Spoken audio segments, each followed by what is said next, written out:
The Democrats have introduced a bill that would require proof of vaccination, a negative test, or proof of recovery for domestic flights. This is already alongside the $3.5 trillion spending bill, which has vax mandate enforcement in it. And I'll tell you this, I don't see Republicans doing anything to stop it. So it seems very likely and perhaps a bit, I don't want to say pessimistic, maybe it's just realistic that this is what's going to happen. And I'm willing to bet by the time 2022 comes around, maybe the Republicans come in and they win the House, we are already going to have these laws on the books or something to this effect. It's going to be handed down by edict, and it's going to further erode this country. There's some polling data we'll get into in the show, talking about how basically both Democrat voters and Republican voters want the other to secede from the union or basically just peaceful divorce this country. And so we'll be able to talk a bit about that. We're going to talk about New Hampshire, the independence movement, as I guess some people prefer to call it, but secession. And we're being joined by Jeremy Kauffman, founder and CEO of Library and board member of the Free State Project. It's great to be here with you, Tim. You want to just quickly introduce yourself? Yeah, sure. So the Free State Project is the most successful libertarian movement in the world. It's the best attempt, it's the best chance that we have to actually achieve liberty in our lifetime, and I'm going to talk to you about why that's possible. And then I'm also a founder of the technology that I think is the next generation to the sort of Web 2.0 world, and it fixes a lot of the messed up stuff that's been happening with big tech. And that's a company called Library, LBRY. Although that's a decentralized open source technology, the easiest way to use it is odyssey.com. And you're on there as well, Tim, although you're not on there live. So this is YouTube only right now. But all of your content is available on odyssey.com.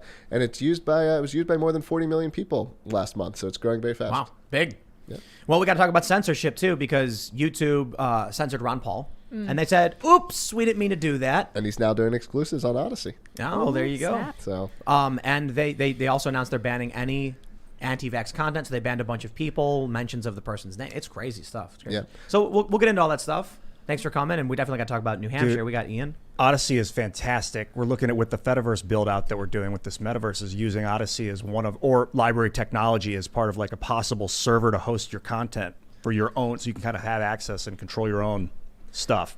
oh yeah, I mean it's the future, and the thing is, like, a lot of these other ones, like, they are alternatives. Like, they're literally trying to clone. We're not trying to clone. We've built something that's better than what comes before. It's genuinely different. It's all open source. It's all decentralized. It has the properties of Bitcoin, where you own your following, you own your channel. We've handcuffed ourselves. It's not possible for things to play out the same way that they've played out on the Web 2.0 big tech world. And the other side of the equation is I feel like a monkey in a cage and they're experimenting on me. And if I start screaming and banging on the glass, they're going to ask me to step aside and step out of public view. So I'm going to stay calm. But I do feel like that. Just put it on record.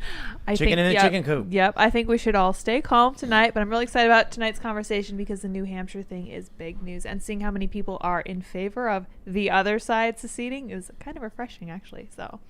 But before we get started, my friends, head over to timcast.com, become a member, because we're going to have a members-only segment up around 11 or so p.m. But it's not just about that. It's about our massive library of members-only segments. You can search someone's name, find all of the podcasts we've done with them, or just go through the huge list going back this entire year, basically, of all of these bonus segments, just getting better and better as we go along. And as a member, you support our fierce and independent journalists, like Cassandra Fairbanks, for instance, who wrote about Senator Feinstein's bill. So go to Timcast, be a member, but don't forget to like this video, subscribe to this channel, share the show with your friends if you really do like it. Give us a good review if you're on a podcast or whatever. Let's read this first story from timcast.com. Senator Feinstein introduces bill to require proof of vaccine, negative test, or documentation of recovery for domestic flights.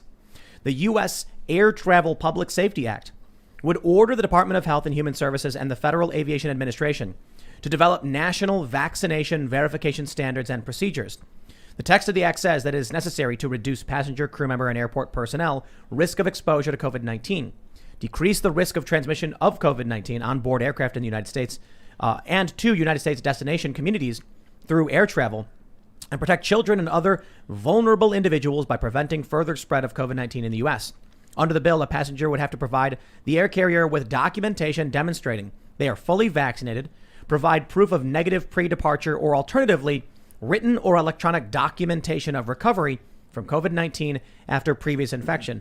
All right, well, that last part, at least I can give some respect to, but across the board, I just don't have much respect for this at all. I think it doesn't go far enough. Let's put a scale like there when you check in. Let's just check people's BMI. If it's too high, you can't get on the plane. I mean, it's about saving lives. Actually, you're right. That's a great point. So there's actually an issue with overweight people on airplanes, because when an individual comes on a plane, they actually there's a load manifest. I used to work with these, and you write down average weight of cargo.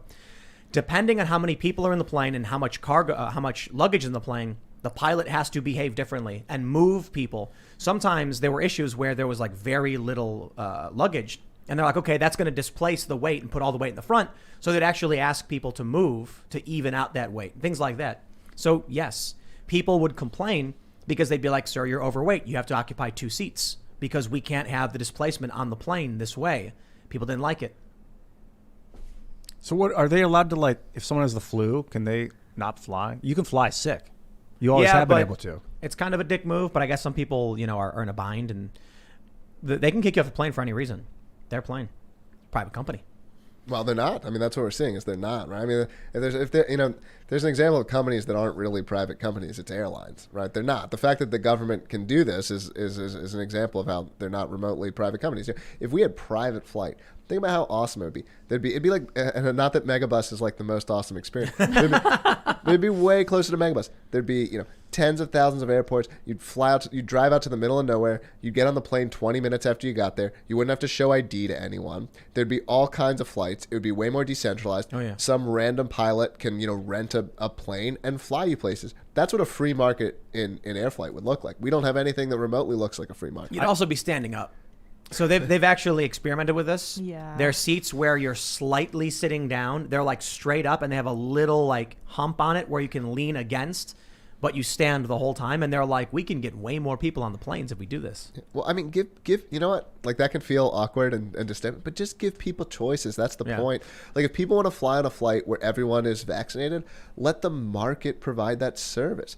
If people don't give a shit, let the market provide that service. When the government is stepping in and saying this is the way that planes have to run, that's not a choice. That's the government coming in, the gun in the room, and saying you have to operate your airlines this way. You could do a roller coaster flight as long as it's safe, where every so often the plane just drops a little bit and then keeps going and drops, as long as it's safe. And then you get the roller coaster feel on your flight, That's perfect. That'd It's be like an fun. entertainment. Yeah, if people, why don't they do vax and no vax flights?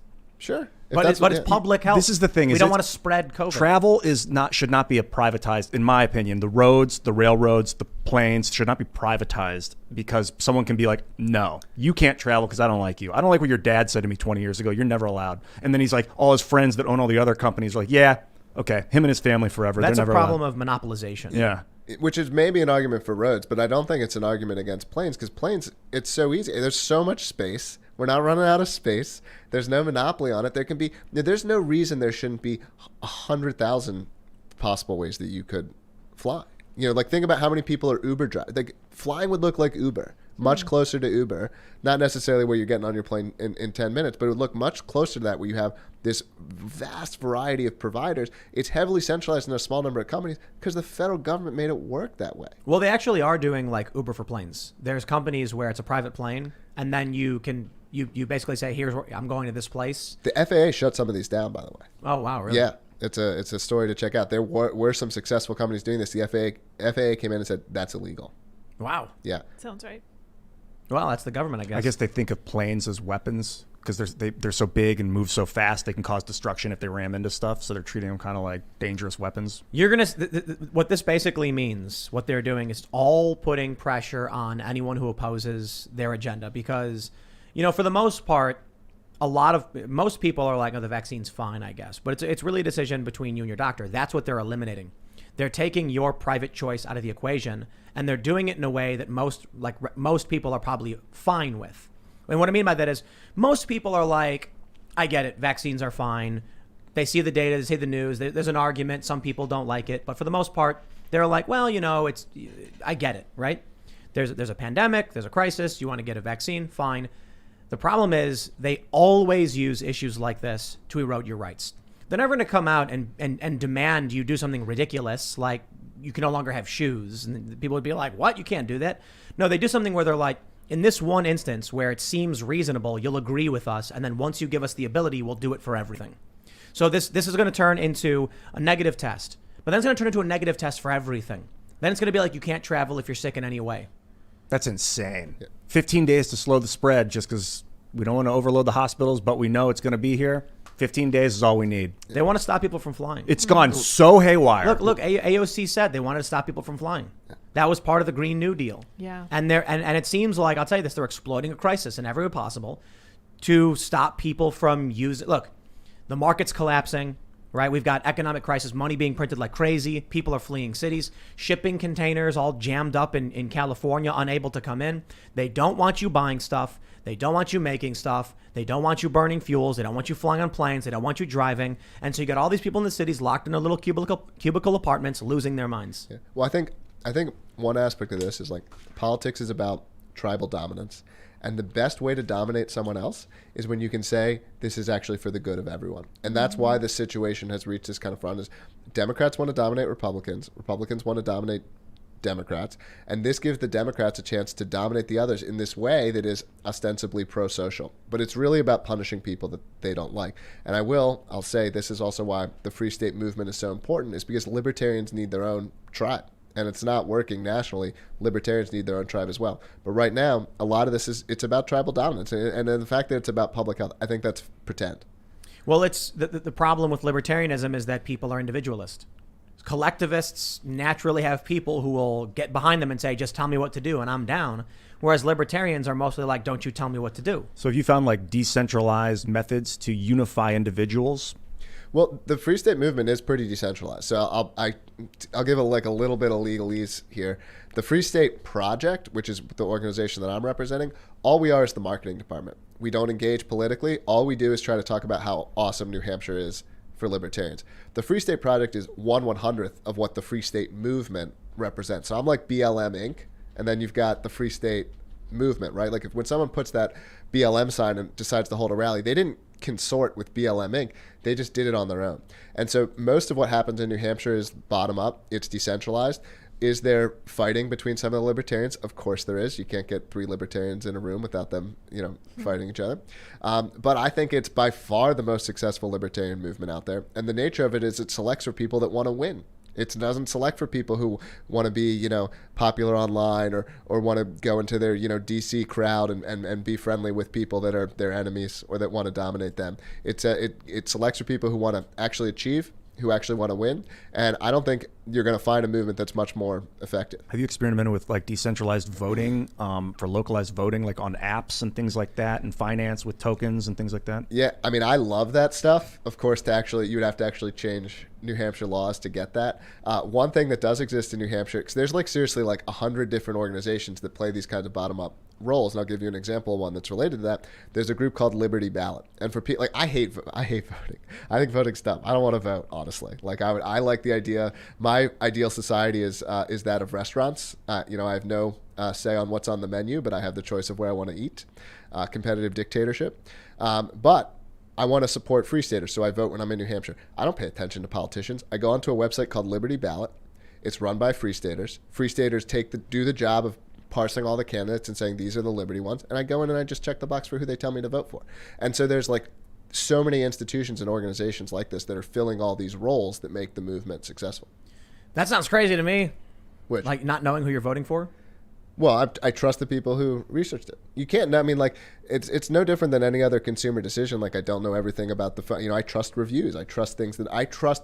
People trust you, right? You say something on your show, they trust you. They know that you're authentic and real and honest, and they trust what you say. So, if your friend said, "Hey, this guy's a really good guy," vote for him. You trust what your friend says. That's usually because I'm like, you guys got to make sure you fact check this one and do your own research. You shouldn't just blindly follow. And they'd say the same thing. And if they get it wrong, there are people who will criticize them in forums and stuff like that. It's not a process without feedback. But I don't want to pay attention to politics, right? That's not my thing. I think politics is mostly dumb. I want to win, so I have to engage in it, right? But I don't really like politics, and so if someone else that I trust is willing to do that research and identify the candidates that share my values, why not outsource it? Why not free ride? Peer review is very powerful for anonymous social media. If you want to be anonymous online, but you have enough peers that can verify that based on what your account's doing, that is Ian Crossland, then you can kind of trust that it's me without knowing who I am. Yeah, that's what identity is. Identity is all statements that other people make, right? Like my ID is the New Hampshire government saying that I'm Jeremy Kauffman. Let's make the case for a free state project in probably maybe in a way it wouldn't be your first go-to. Let me pull up this story. This is from CNN. The workers who keep global supply chains moving are warning of a system collapse.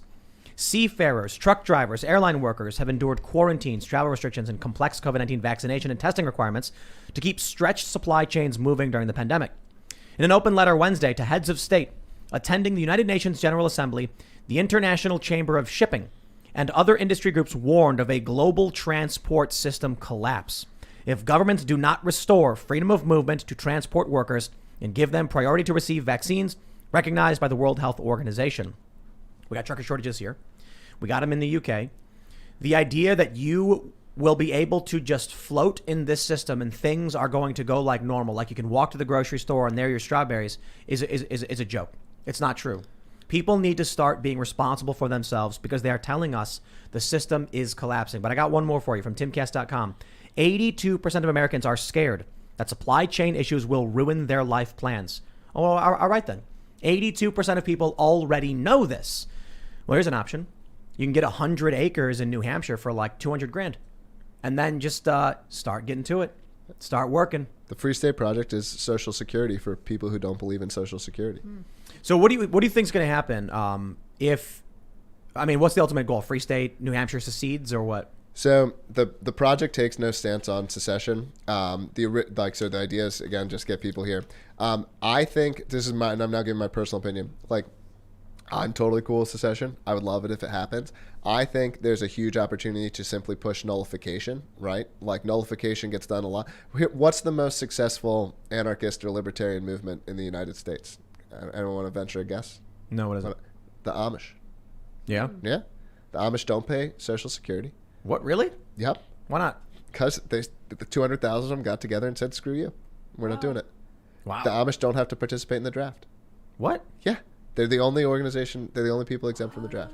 Wow. Yeah. So when you have, there's an aspect of government that's like very much sour grapes in terms of what it wants to control. And by that I mean, if the government can't control something, it acts like it never wanted to. Right. Right.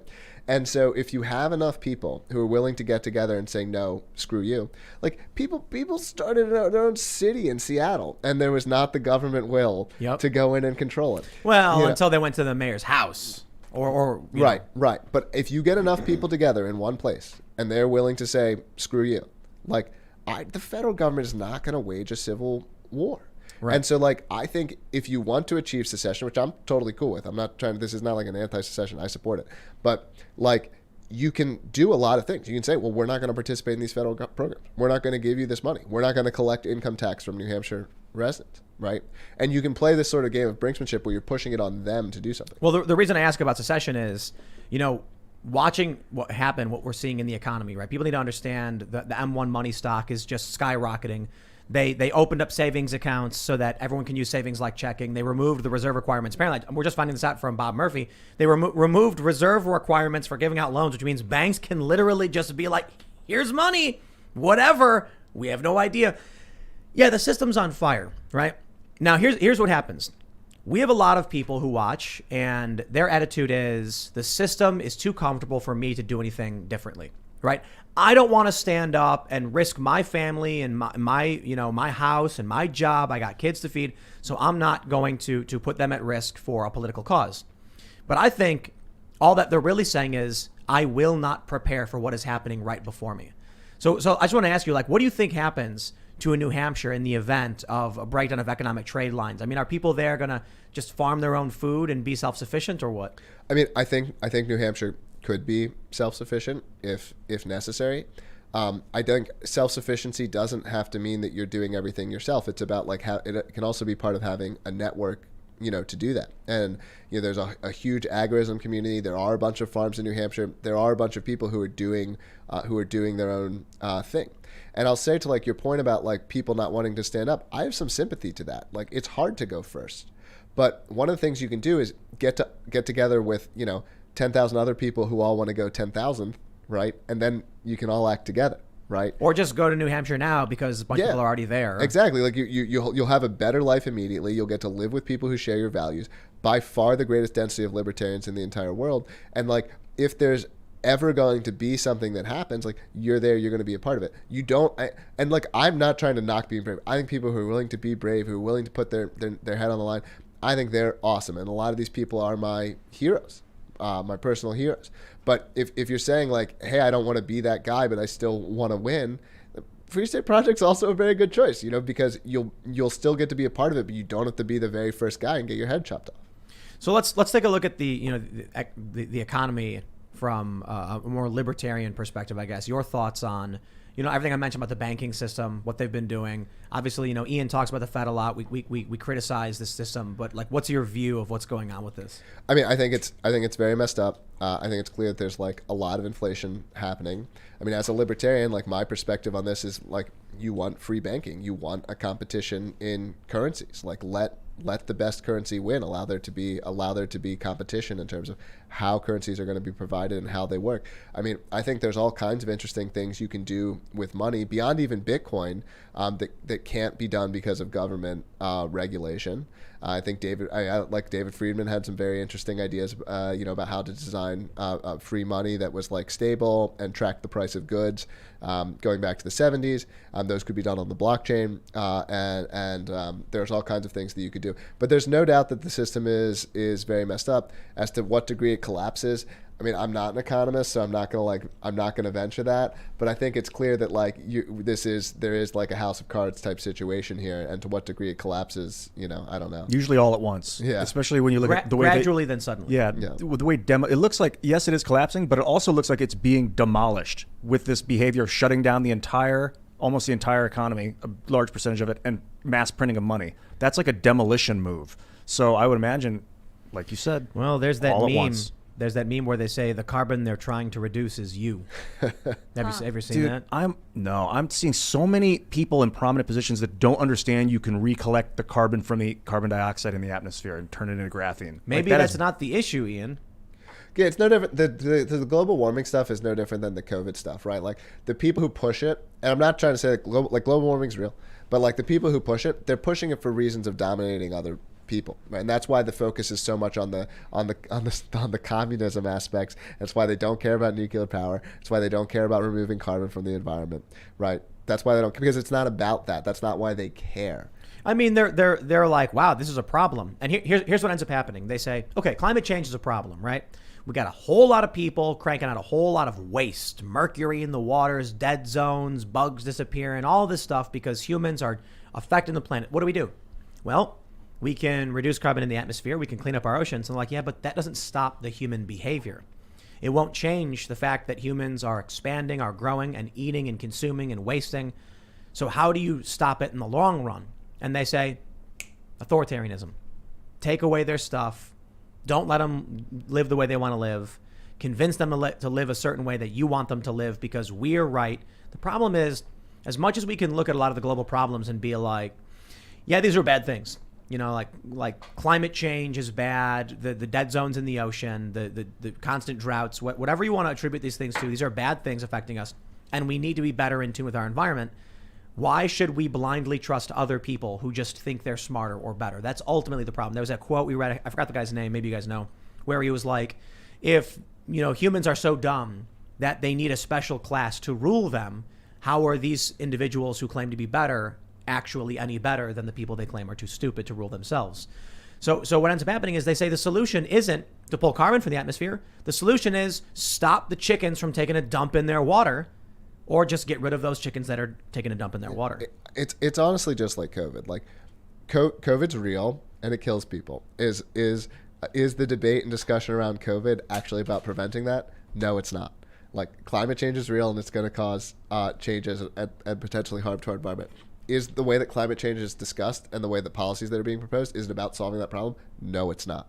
Right. Yeah, it's about preventing the problem rather than treating the problem. The problem's here. The problem is not going away. You can't stop people from pooping. They're going to keep pooping. You got to reuse it. Unless there's less people. But technically, but that doesn't scale because there will always be more people. That's not true. Well, they will continue to reproduce unless you sterilize the population and make clones forever. That's not true, Ian. We're I believe in the United States they're below replacement now. We are, yeah. Yeah, and Japan's been below replacement for some time. Most of the Greece West. and Europe, most of the West is below replacement. Free staters are above replacement. Oh snap! Is that Look true? at that. What is it globally? You don't know? Freedom for freedom. Are you joking or what? I don't know. I got 3. I'm doing my part. I'm kind of looking at like the ocean cleanup. This is Boyan Slat's project in the Pacific. They're cleaning up the Great Garbage Patch, the Gyre, and they did this. It's on my Twitter page. This amazing. They found all this trash. This is from one run, And it's not even from America. This is from the middle of the Pacific Ocean, and they dumped it. And he was like, "We're 1/60,000th of the way there. We're going to clean this up, and that's like 80 years away if this doesn't even scale, which it will." And the problem is that garbage didn't come from America, from the It came United from States. the entire planet. It came from our species, It basically. mostly comes from China and India and Southeast Asia and that part. We know that. So there's no stopping this from happening. I mean, we're going to maybe- keep dumping in the maybe water. That's been. It's not we. It's humans. China. I'm saying humans are going to continue to dump in the water. We just need to figure out how to reuse the stuff. I think you need to be more specific because when Greta Thunberg comes out and looks at one of the most environmental, one of the countries with the most environmentalists and says, "How dare you?" and doesn't talk about China and India and these other countries that are just polluting like crazy, we're not going to solve the problem, especially if China's 1.4 billion people. The United States and the West, who are actually environmentally conscious and the ones leading the charge against climate change, they're in decline. To be honest, if I have to be the world's custodian, I'll do it. I don't want to clean up everyone else's mess, but if that means that's what we need to do to survive, I'll do it. The problem is, Ian, you can't legislate for China. No. So in I the know. United States, You can communicate, though. where we already ban plastic straws, even though we're not contributing for the most part to these big garbage patches, and then we go to China and these international agreements and say, "You agree not to do this?" And say, "You bet, we agree not to do this." And they say, "We don't care. We're not going to listen to them. We're going to do whatever we want." Yeah. Well, in a way, waste can become very profitable because if you can break down the plastic back into sugar or into oil, you can reuse it. So it becomes a commodity. I think that's a way to spark cleanup. Yeah. Are they? And I'm not a climate scientist. Are they related? Like, is like litter and waste is not necessarily the thing that's causing climate change. Isn't climate change mostly being driven by like the use of fossil fuels? Yeah, mostly methane and carbon dioxide, I think, which is carbon, mostly carbon. CH4 is methane. I think, the issue with climate change is that it's a very specific claim, very, very narrowed down to humans producing too much carbon, causing the climate to change. When the real thing we talk about, because we had Chris Martinson on, is just ecosystem stresses and potential collapse. Yeah.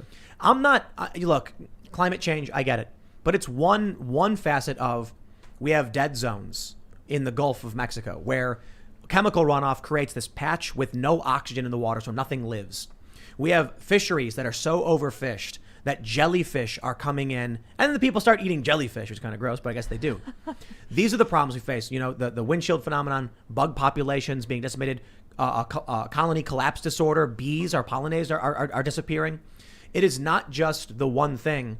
It is, in my view, when you get 8 billion people consuming and producing tons of waste, even though we still have massive amounts of space on this planet where humans aren't, you still have a disproportionate amount of waste that isn't being absorbed by the ecosystem quickly enough. That's the big issue.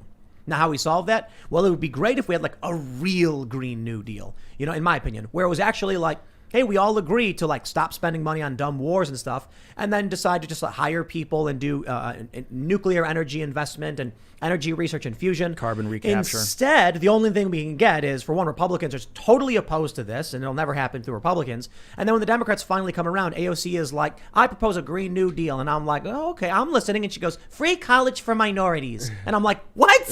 That's making the problem worse. Yeah. If you're complaining about if you're complaining about America producing too much carbon, and then you're saying bring in more people into America where they will use more carbon, the left is literally just arguing to make the problem worse. And there is almost no one in this country saying we should have more nuclear energy. We should have modern advancements in nuclear. Libertarians say that. Yeah, exactly. Yeah. Yeah. So what do we end up with? Yeah, the planet's still in trouble. Humans are a disproportionate force on this planet. And it's not going to get done through the Democrats because they're too worried about, minorities not getting health care, I guess. I mean, it's not going to get done by either of them, and it's not going to get done by the libertarians either. So no, for sure. Yeah. I mean, I will, to give at least like a little bit of an optimistic spin, and I think a lot of the pollution stuff where we're actually like damaging ecosystems, I think that stuff's pretty bad. But in terms of like climate change being this existential threat, I'm skeptical of some of that. I think that like, so I don't know if it's like Scott Adams like rule about slow moving disasters. Like, I think human beings are actually like very good at solving these kinds of problems, and I think that a lot of the hysteria, I'm not saying that's not real, but similar to COVID, a lot of the hysteria is driven by a desire to create changes to subjugate people that the people creating the hysteria don't like. No, exactly. Why is it that AOC's Green New Deal had more to do with social justice than a Green New Deal? Because that's not her agenda. Her agenda is not the climate or the planet. Her agenda is identitarianism. So she'll hold up a big thing that says climate, and then everyone says, I would like to buy onto your climate plan. Yeah, because they don't actually read it. Inside it, it's like racism. She abused, what's that guy's name? Roosevelt's New Deal. She just abused the name, just reused it like this stupid media culture where they keep making sequels to dumb stuff. You know, here's not the a thing. new. That's if I go to the store, and I see in the newspaper, and it says, you know, special moon boots. You wear them and you can jump 2 feet higher than normal. It's a kid's toy. And then I go there and I buy it. It's a skateboard. I can be like, I open the box and there's a skateboard, and I'm like, this is not what you advertised. I can file a claim against that. The government recognizes you've lied. But the politicians, that's all they do. Literally everything they have is the Patriot Act. Are you a patriot? Do you want to hear Right, now we can spy on your bathroom. Here's a libertarian solution to this problem that will literally never happen, like most libertarian solutions. And it's make politicians make actual concrete predictions about the effects of their legislation. So like literally when you pass a bill, you have to say what it's going to accomplish, and you have to make predictions. This is going to reduce carbon by this amount. This is going to create, you know, this specific amount of jobs, or not that the government can necessarily create jobs, but the point is like you have to make specific predictions, and then you judge, did it actually happen? And you make concrete predictions. You know, I found there's two types of problems, or at least in this analogy, there's two types of problems. There's problems like you can solve them by making them not happen. That's like your son hits your daughter, smacks your daughter, and you say, no, don't do that. Don't ever do that again. And then he stops. But then there's problems like global warming creating waste. You can't tell people to stop creating waste. That's not an option in this situation. It's an endemic issue.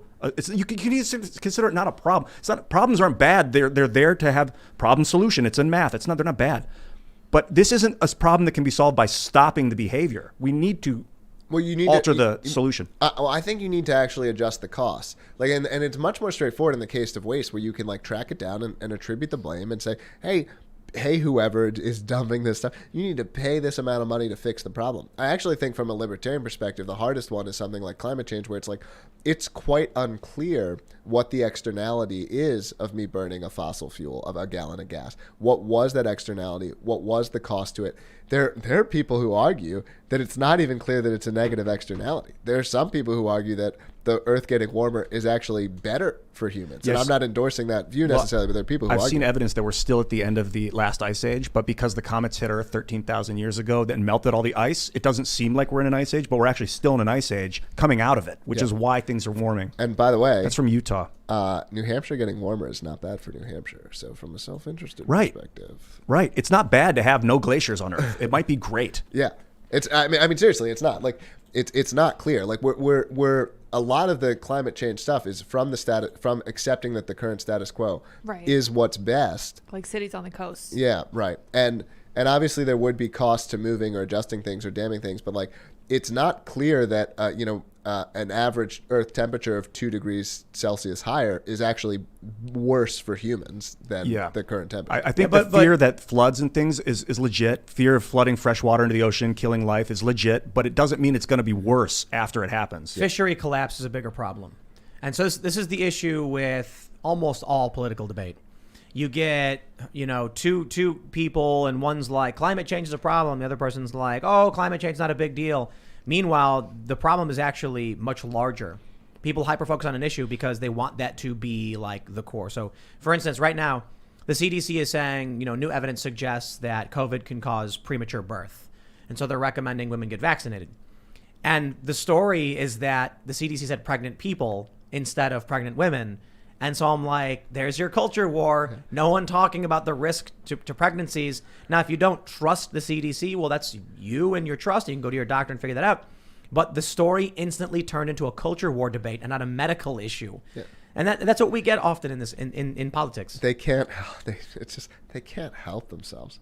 These people can't help themselves. And it's again just more evidence that and they know when they're doing it, like that clearly harms. If your goal is to get people vaccinated, then when you say pregnant people and you talk about, like, you've just set off maybe a majority of the population, because I can't believe that many people are actually on board with pregnant people. It's a microscopic minority, but if you're targeting the group that is the skeptical, and they also overlap with those who don't like the phrase pregnant people, it's almost like they intentionally said that just to rile people up. Oh yeah, they do.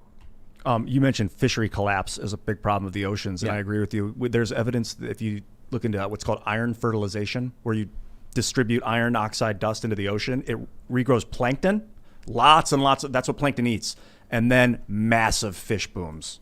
So I think we can regrow the fish population pretty easily. There was I don't want to call him crazy because he might be a hero, but there was a guy who did that. I don't remember. Yeah, I was just looking him up right now. Yeah, so did that work? I haven't looked. He said it did. They had like a 20 or more than they expected, like he 20 times. He lost his job. Yeah, it's incredible. Let's talk about where this partisanship takes us, because we got this. This made me laugh. Let me Larry, sorry to interrupt. 50 million to 226 million fish the salmon catches. This is from Brian Wing at nextbigfuture.com. Yeah, immense recovery of salmon population from these experiments. So let's talk about where we end up going when you have this hyperpartisanship. We have Larry Sabato. Red alert. 52% of Trump voters somewhat or strongly favor blue states seceding to form a separate country. 41% of Biden voters want the red states to do the same. Strongly, 25% of Trump voters strongly feel this way, and 80% of Biden voters. He says, look at the report, and that's basically it. More than half of Trump supporters are like, Democrats, go do your own thing. Almost half of Democrats saying the same thing. I think it's beautiful. And I can be unlike some other libertarians in this regard, in the sense that, like, I don't view libertarianism as like some objectively correct philosophy. I view it as the way that I want to live, right? Like, I think it's bad that communists aren't allowed to be communist. I think they'll be very unhappy. I don't think they're but I'm not trying to take it away from them. I don't think that they're wrong, right? I think they'll be very, very happy. Yeah. I really do. I hope they are. I hope they are. Like, Look at California. Yeah. They vote for the same thing over and over, no matter how bad it gets, because they like it. It's good for them. They can have it. I'm out. I'm not going to be there. So, like, let's let people sort themselves out. Let's let people live according to their values. Like, we'll all be happier. So I think that's a huge white pill. I think we should be optimistic when we hear that. Well, I certainly think that, people have mentioned the peaceful divorce because it's the alternative to a violent separation. So yeah, definitely. And be it Texas or New Hampshire, I'm all for self-determination. It would be really interesting. We actually had a debate on what would happen with Texas and New Hampshire if they tried to secede. We talked a bit about New Hampshire. We were like, Manchester will get occupied by the feds, it's a major urban center, so they're not going to let that go. The roads would be shut down. What do you think would happen if New Hampshire said, "Yo, we out"? I'm actually quite skeptical of the federal government's ability to, like, do something strong here. At least anything strong in the sense of, like, actually sending in troops, actually exerting force. I think if the federal government was against it, you'd much more likely see a response that's like, and I'm not saying that this wouldn't be very impactful, but like attempting to shut down trade, attempting to shut down the borders outside of the state, or attempting to make things hard on people going in and out, rather than actually, I think there is zero chance, regardless of what state secedes, that there would be troops sent in. Well, what do you think the feds would do? Maybe not zero, but what do I think they would do? Some of the things I'm talking about, right? Like, I think they would attempt to make it hard for people to get in and out. I think that's, like, plausible. So in the surrounding states, they'd set up checkpoints or something. On the roads and stuff like That that. would be like I-95 North. Yeah. Which we have to leave as federal government property anyway. Oh, all the freeways are federal. That's right. Well, no. I mean, Maine needs to be able to get to the rest of the U.S. So. Mm-hmm. And then there's all the federal buildings and federal employees, the post offices. No, those are ours. The post office? Yeah, no, we're going to take those. Exactly. Someone was like, Ian, why are you so hard on? Because I think it's a terrible idea to be like, we out. I am into other ways I'll mention in a minute, but someone was like, why are you so down on it? These people that want to secede don't want to take anything. And I was like, well, they want to take land. They want the federal government's land. Yeah, we'll distribute it to the population, like what happened in Afghanistan. I mean, so like the people in New Hampshire will be that much richer because we'll get to take all this federal property, distribute it amongst the citizens. I guess I guess I feel like any kind of seizure of federal property could get violent really fast. Yeah, maybe we'll pay them. Look, I'm going to be honest, like, I think the play is concentrate people, leverage nullification, and then if the federal government gets aggressive with you, then you push secession. But I'm all for. I'm not like I'm for seceding now. I'll do it tomorrow. But What I've been thinking about is creating a parallel system that can operate through the United States federal government without it. So like a new economy that works alongside. Go for it. Sorry, buddy. I want people to see this image right here that I just pulled up. This is a post office in Tilton, New Hampshire. And I just think, when you say, we'll take it, it reminds me of Fort Sumter. The Union troops are there, and you got all these post offices. So I'm just, is it going to be, like the historic Battle of Tilton? I'm trolling a little bit when I say that we'll take it. I think the goal is to keep it as peaceful as possible. So if we need to buy the property from the federal government, then we can buy it. The post office. There's a whole bunch. And then there's military bases. Yeah. So it would be really interesting to see what would happen. I think if anything did happen, it would probably be this weird pseudo-secession when the federal government would still operate within the borders of New Hampshire completely and totally as they normally do. I think that's the kind of thing that would lead to conflict, though. Well, what would happen is, like you mentioned with the Amish, they don't pay Social Security tax or whatever. The people of New Hampshire would basically vote and just be like, we out. The federal government would be like, I guess we're still going to keep using these bases in this land. And the people in New Hampshire are going to be like, don't care, but you can't get taxes from us anymore. Yeah, I'll take that deal. Wasn't there was this famous story about a family in New Hampshire that didn't pay taxes? Do you remember that story? Yeah, I can't remember the name, but they ended up getting in like a standoff with the federal government, and Yeah, that's crazy. Yeah. So what happens when you have mass non-compliance for how many people? It's like 1.3 million people or something in a place like New Hampshire? Yeah. I think you win when you have mass non-compliance. That's what I think happens. You'll have a siege. So it'll seem like you win at first, and then you'll slowly be choked out by like economy and no travel, no flight paths over the thing, if you have pollution that goes over the borders, boy, are you going to pay for that. I don't think you understand what New Hampshire is like. I think you're imagining New Hampshire is like New York with massive urban requirements and this like very dense, like it's very difficult to get food. You can't grow food anywhere. New Hampshire, maybe like Manchester, it's harder to do, but most of the state is just like trees, and people are gonna they're gonna homestead. I'd imagine. Also, you have ports, so like even if they control the roads, it's much harder to, actually, unless they're gonna they'd have to start, shooting down boats in international waters that are from other countries and from other places and saying they can't come into the port. It is American U.S. territory, though, isn't it?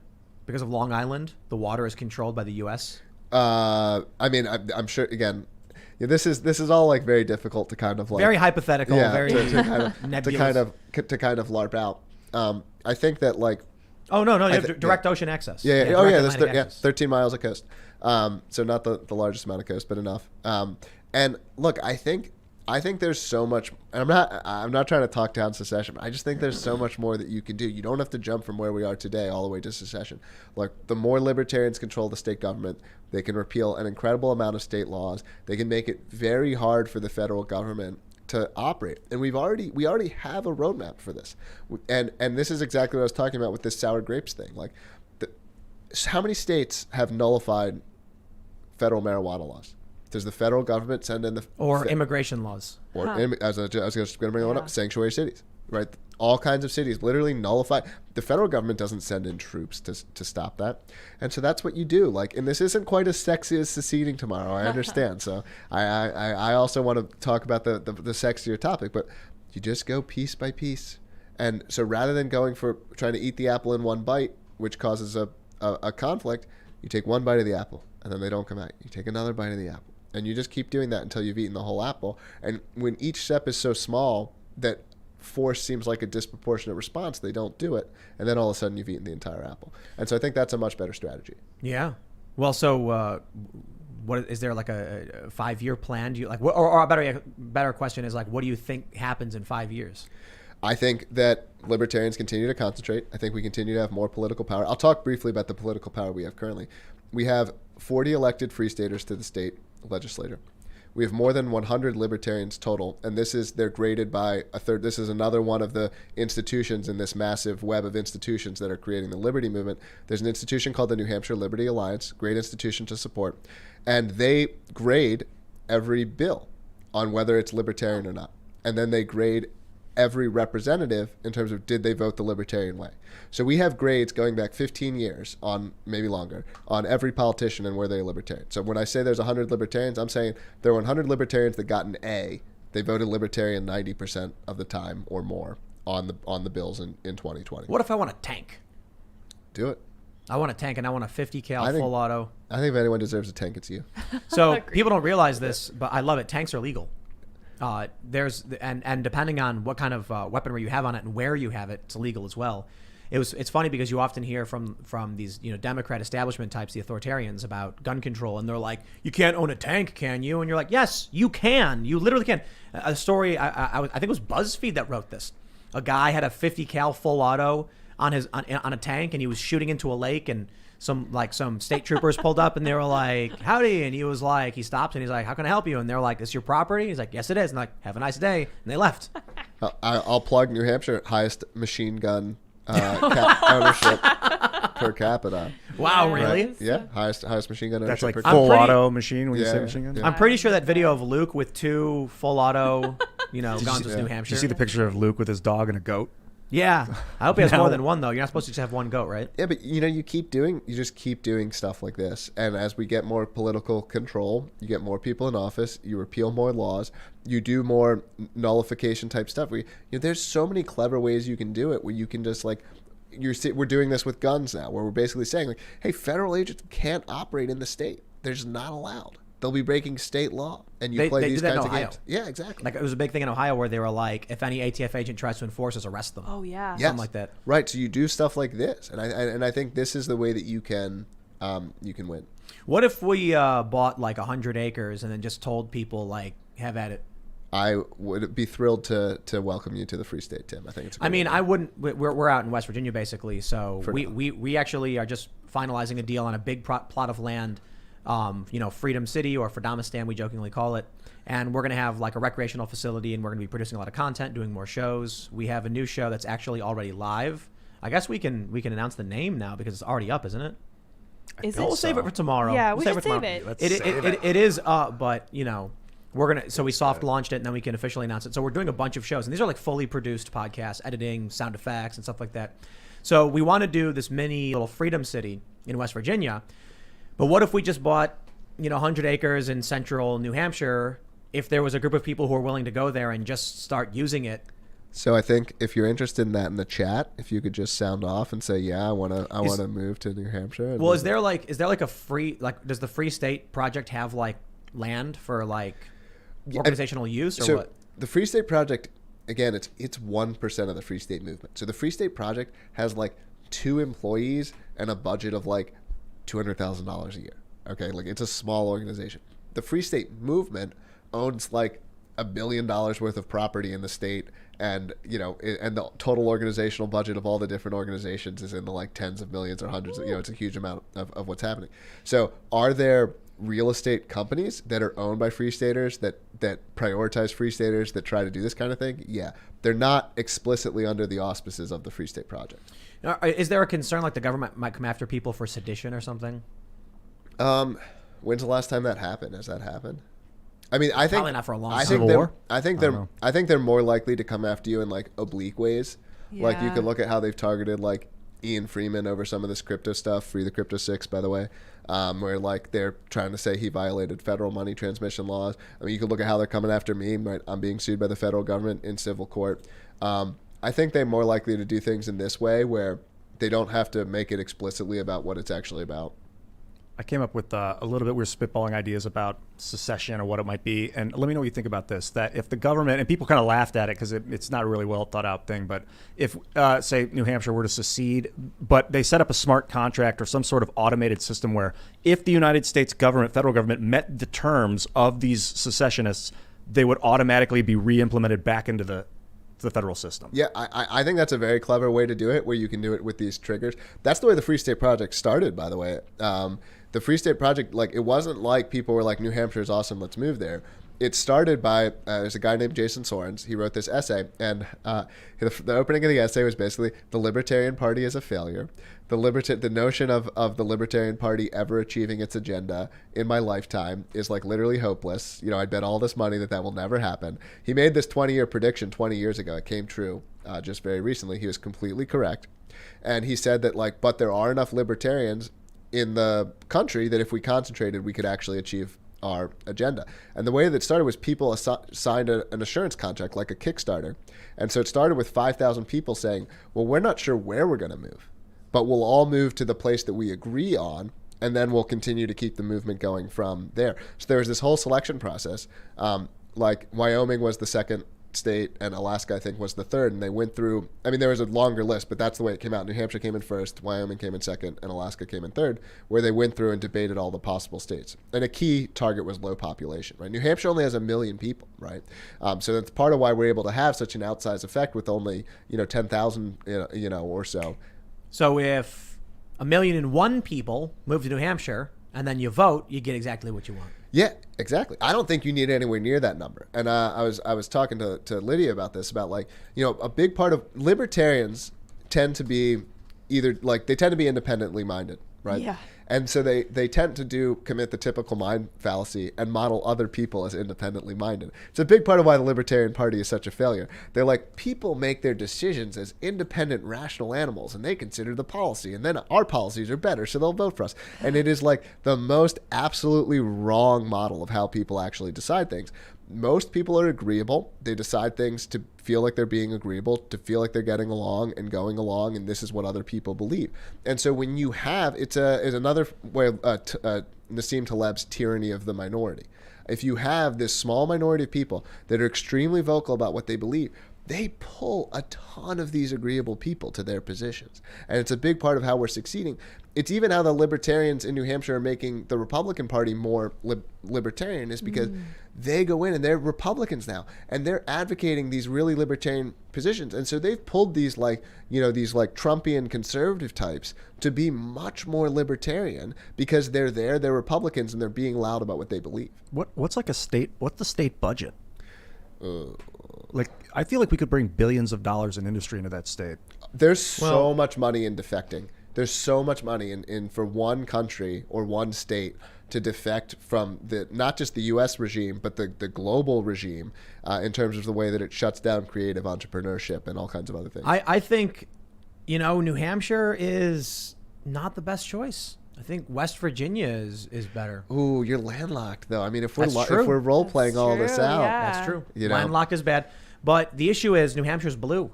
I'm looking at their election results. I think that is so New Hampshire has a Republican governor, 60% of the vote. Republican Executive Council, which is this organ that other people don't have, but it's part of the executive body. Republican Senate, Republican state legislature. The entire state government is red. So it was just like an anti-Trump recoil, maybe? A lot of New Hampshire conservatives did not like Trump. New Hampshire's like traveling back in time. This is one of the weirdest parts, where it's like they're like decorum and the process and rational, and we're going to debate things, and let's all get along. And so the kind of brash style that Trump had was very off-putting to a lot of that's New true. Hampshire citizens. And I mention it all the time. Regular people were like, I don't like the way he talks. Yeah. It hurts him. It helped him in a lot of ways. But landlocked is a big issue. But it's actually, the other issue is who you're surrounded by in New Hampshire. So I had this debate with Luke all the time. He's like, New Hampshire's the best. And I'm like, yeah, but look what you're surrounded by. Canada? And then you got Massachusetts. You got, Vermont? Vermont's not bad. Yeah, I actually think this helps in terms of acceleration, because the truth is, it's awesome we have people move from California and all over the country. But the truth is, more people move from closer nearby, right? And so if you're in a place like Wyoming, where are you pulling people from? It's a big everywhere. Right. Yeah. If you're in New Hampshire, it's there's a lot of libertarians in Massachusetts and in New York. There's a lot of libertarians in New York, exactly. And it's not that hard to move from those places to New Hampshire. It's a little more palatable. So I actually think it's been a good choice by the movement to be in this population center. I agree with you now. Okay. And look, we're gonna be the Hong Kong of America. So as America turns into China, we're going to become Hong Kong with more guns. Okay? Yeah. That's what New Hampshire's going to become. It's actually very valuable to be on the border with Canada. Yeah. I agree. Especially, hey, if global warming is real, Canada's going to be a tropical paradise. Maybe not tropical, subtropical. warmer. It's going to be a beautiful, beautiful country. Well, again, even the IPCC like consensus estimate For is trade. like what? It's like 2 to 3 degrees C, right? Like it's not. It's things would change, but they wouldn't. I hear you got basically for trade you have as black well. flies in New Hampshire. I know we don't have one of the most common types of mosquitoes. They don't come that far north. But you got black flies. Pretty sure. Probably. It's That I know in sounds northern true. Maine. So we were actually looking for a bunch of places to set up, like outside of cities, and I was like, Maine, maybe, but Maine is insanely expensive, and there's cheaper areas where there's limited infrastructure. It's because all the really rich people go to like the shores of Portland, of Maine to get away, and it's just like, yeah, you got to be pretty well off for the most part. And I was looking at property and comparing it. Identical infrastructure, substantially cheaper in the West Virginia area than basically anywhere else. I've been thinking about setting up like a university for scientists that want to learn how to make graphene, because Yeah. I don't know if you're familiar much with graphene, but it's like going to be a 21st century steel. We're right about 2029. We're going to start to see influx. And I was going to do it nationally, like do it in Chicago, get the federal funds to fund it, build an American thing that we manage for 15 years and show all these Americans that get 2 weeks for free with their tax money to come and learn how to use it. And then all the graphene we produce is free for all Americans forever. And then after 15 years, it becomes a utility and we just produce and use free. And it's like space elevator travel. But we could do it on a state level. Makes a lot more sense. Yeah, let's do it. New Hampshire, graphene capital of the world. There you go. It's gonna happen. You gotta get some industry to come in, and I gotta be honest. There's a lot of very, very, very wealthy people, and I'm surprised we don't see more of this. I am surprised more wealthy people don't try to defect. But I mean, New Hampshire's like, that's the thing. It has like a small population, and in some ways it can feel rural, but it really has everything. It has a huge tech industry. The average income in New Hampshire is like in the top 5 for states. Like the median income is like $75,000 a year or something. Constitutional carry. Oh yeah, constitutional carry, standard ground, castle doctrine. We've got like the best gun laws in the country. What's your state motto? Live free or die. Wow. Motto. Maybe we should slowly start moving production up to New Hampshire. Yeah, and we mean it. Like seriously, people mean it. It's like people have a libertarian. And this is again part of why the state was chosen. Like people have a natural libertarian bias. They don't want to be in your business. They don't want to bother you. I mean, New Hampshire had the highest vote percentage for Ron Paul in 2012, right? Like of any state in the country. I mean, there was a natural libertarian leaning to the population. Well, there you go. Yeah. What That's if we where the future is. What if we like lived there 3 months out of the year or something? Only in the winter Yeah, only in the deepest winter. or in the summer. Well, I like that we're Thanks. centralized right now. We're closer to DC. It's but I don't know if that is going to be necessary. Look, Yeah. I think like whether you would be happy in New Hampshire, like listening to this conversation is like reading a dating profile and deciding if someone is going to be your wife, okay, or Exactly. husband. Like this is a dating profile. This is like, do I want to go on a date with this person? It's not, do I want to marry them? So you don't have to be convinced that New Hampshire is the best place for you. What you have to do is be curious. And then the next step is you come for a visit. You come check it out. You come to PorcFest this summer. You buy your tickets tonight because it's going to sell out. You come to Liberty Forum in the fall, which is not quite as laid back as PorcFest, but it's for like the people who want to be like, I want to get stuff done. I'm a serious person. New Hampshire, NHLibertyForum.com. You can buy tickets right now. Come for a visit anytime. The FSP will literally be like your personal tour guide. We'll plug you into all the secret stuff that's not available online. If you contact us, we'll teach you about the secret clubs, and there's a public calendar, but there's also stuff that's like not on the calendar. So you got to come for a visit. You got to get in touch with us, and we'll let you check out the state, and then you can decide if that's a place you want to be. I don't care if it's West Virginia or Wyoming or New Hampshire. The idea of like people coming together, and so at this point, it's like the Free State Project's been around so long, and New Hampshire probably does make the most sense just based on what's already built in its in its foundation. And man, New Hampshire is a pretty free place. I see Luke firing the flamethrower. Yeah. Yep, He fired it at PorcFest this summer. There's a great video of it. Nice. The idea that we could affect government change is very exhilarating. As an American, I'm like, as if that should be anything but the norm. But I don't know. What's like the libertarian political movement in New Hampshire right now in the government there? Yeah. So, and let me first say that, like, I agree with you completely. Like, I hated voting when I lived in Philadelphia. I basically didn't do it. Or I did it like begrudgingly because, your friends were like, you have to vote, Jeremy. don't be a bad person. And I'm like happy to vote every time I go in to vote. Every single election, I can vote for someone who I feel like shares my values and wants the world to be the kind of way that I want the world to be.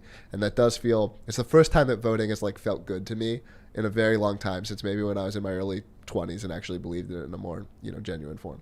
So it's ended a lot of that cynicism.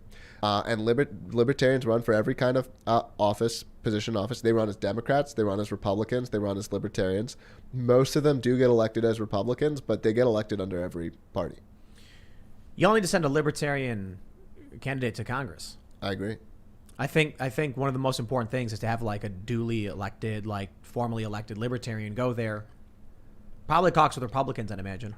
Yeah, I mean, I would love to see it. I mean, I do think it's really hard to win third party, and I'm a supporter of the Libertarian Party. Seems like it's becoming more libertarian again with the Mises Caucus and Dave Smith, he's awesome, and all of these people who are like you're really giving this full-throated support for libertarianism rather than like the woke neoliberal party or like whatever it had become.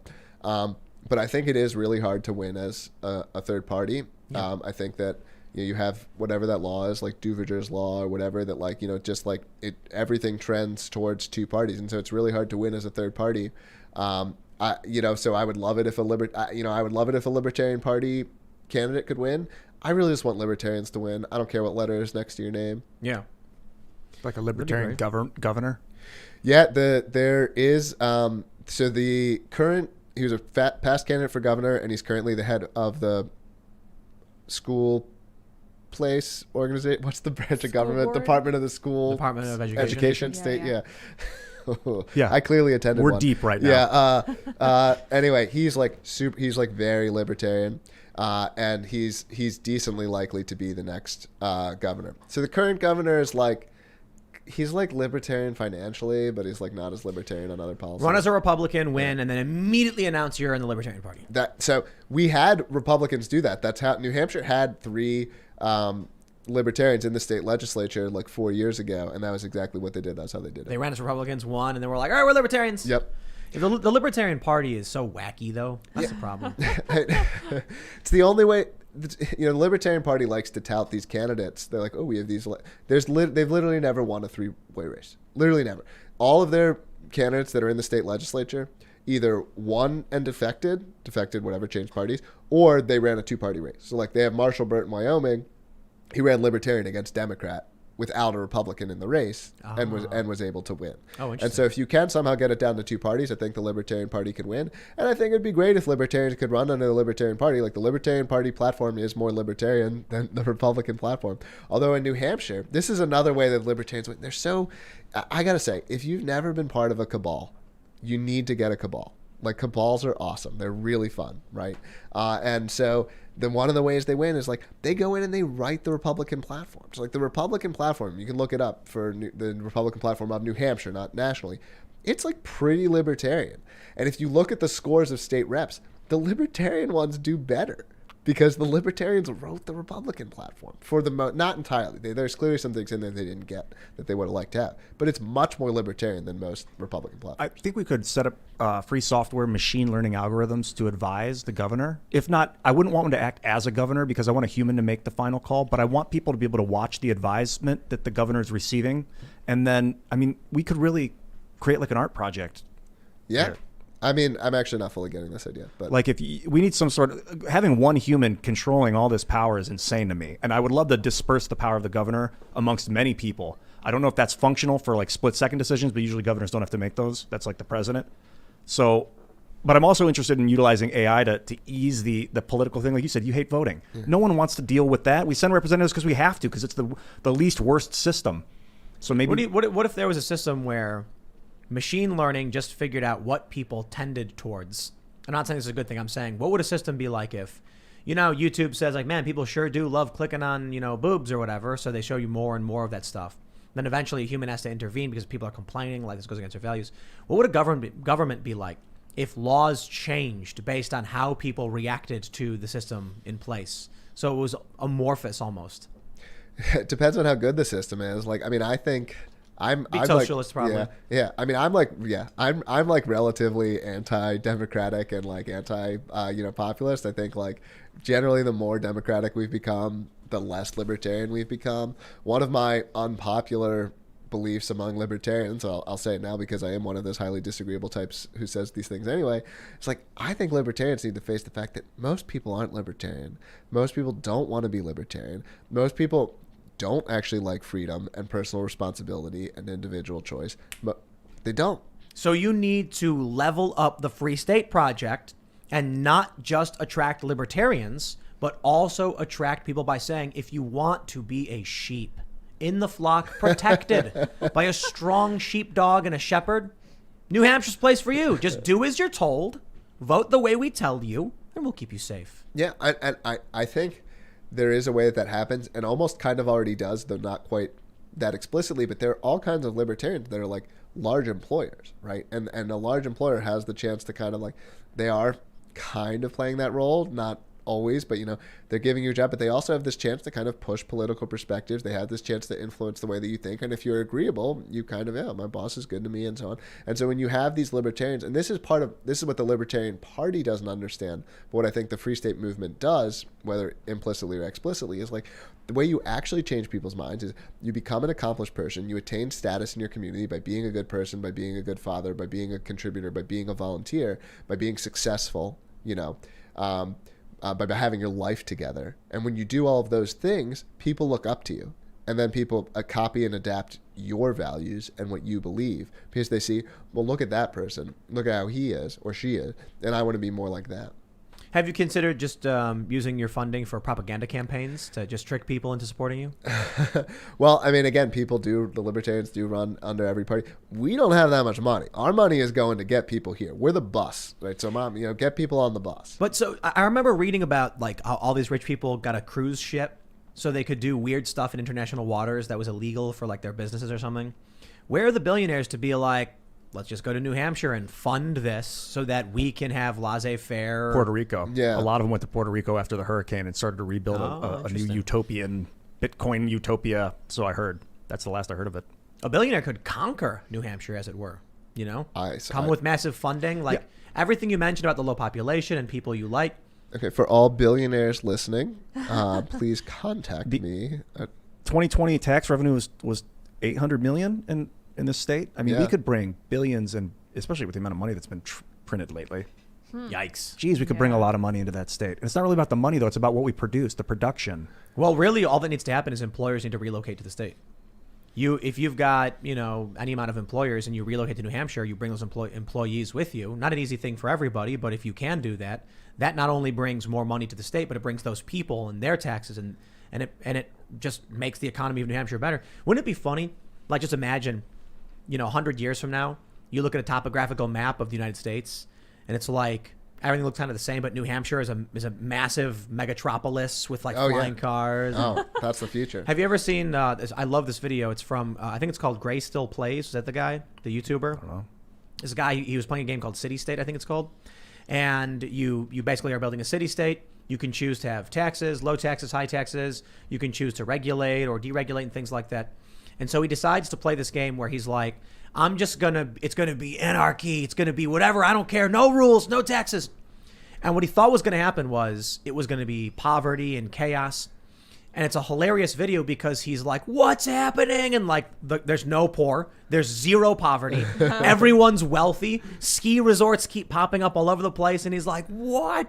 And all he did was say no taxes, no government, no intervention. And everyone lived in luxury. City State 2's out, by the way. Awesome game. Shout out to Raptor Games on YouTube.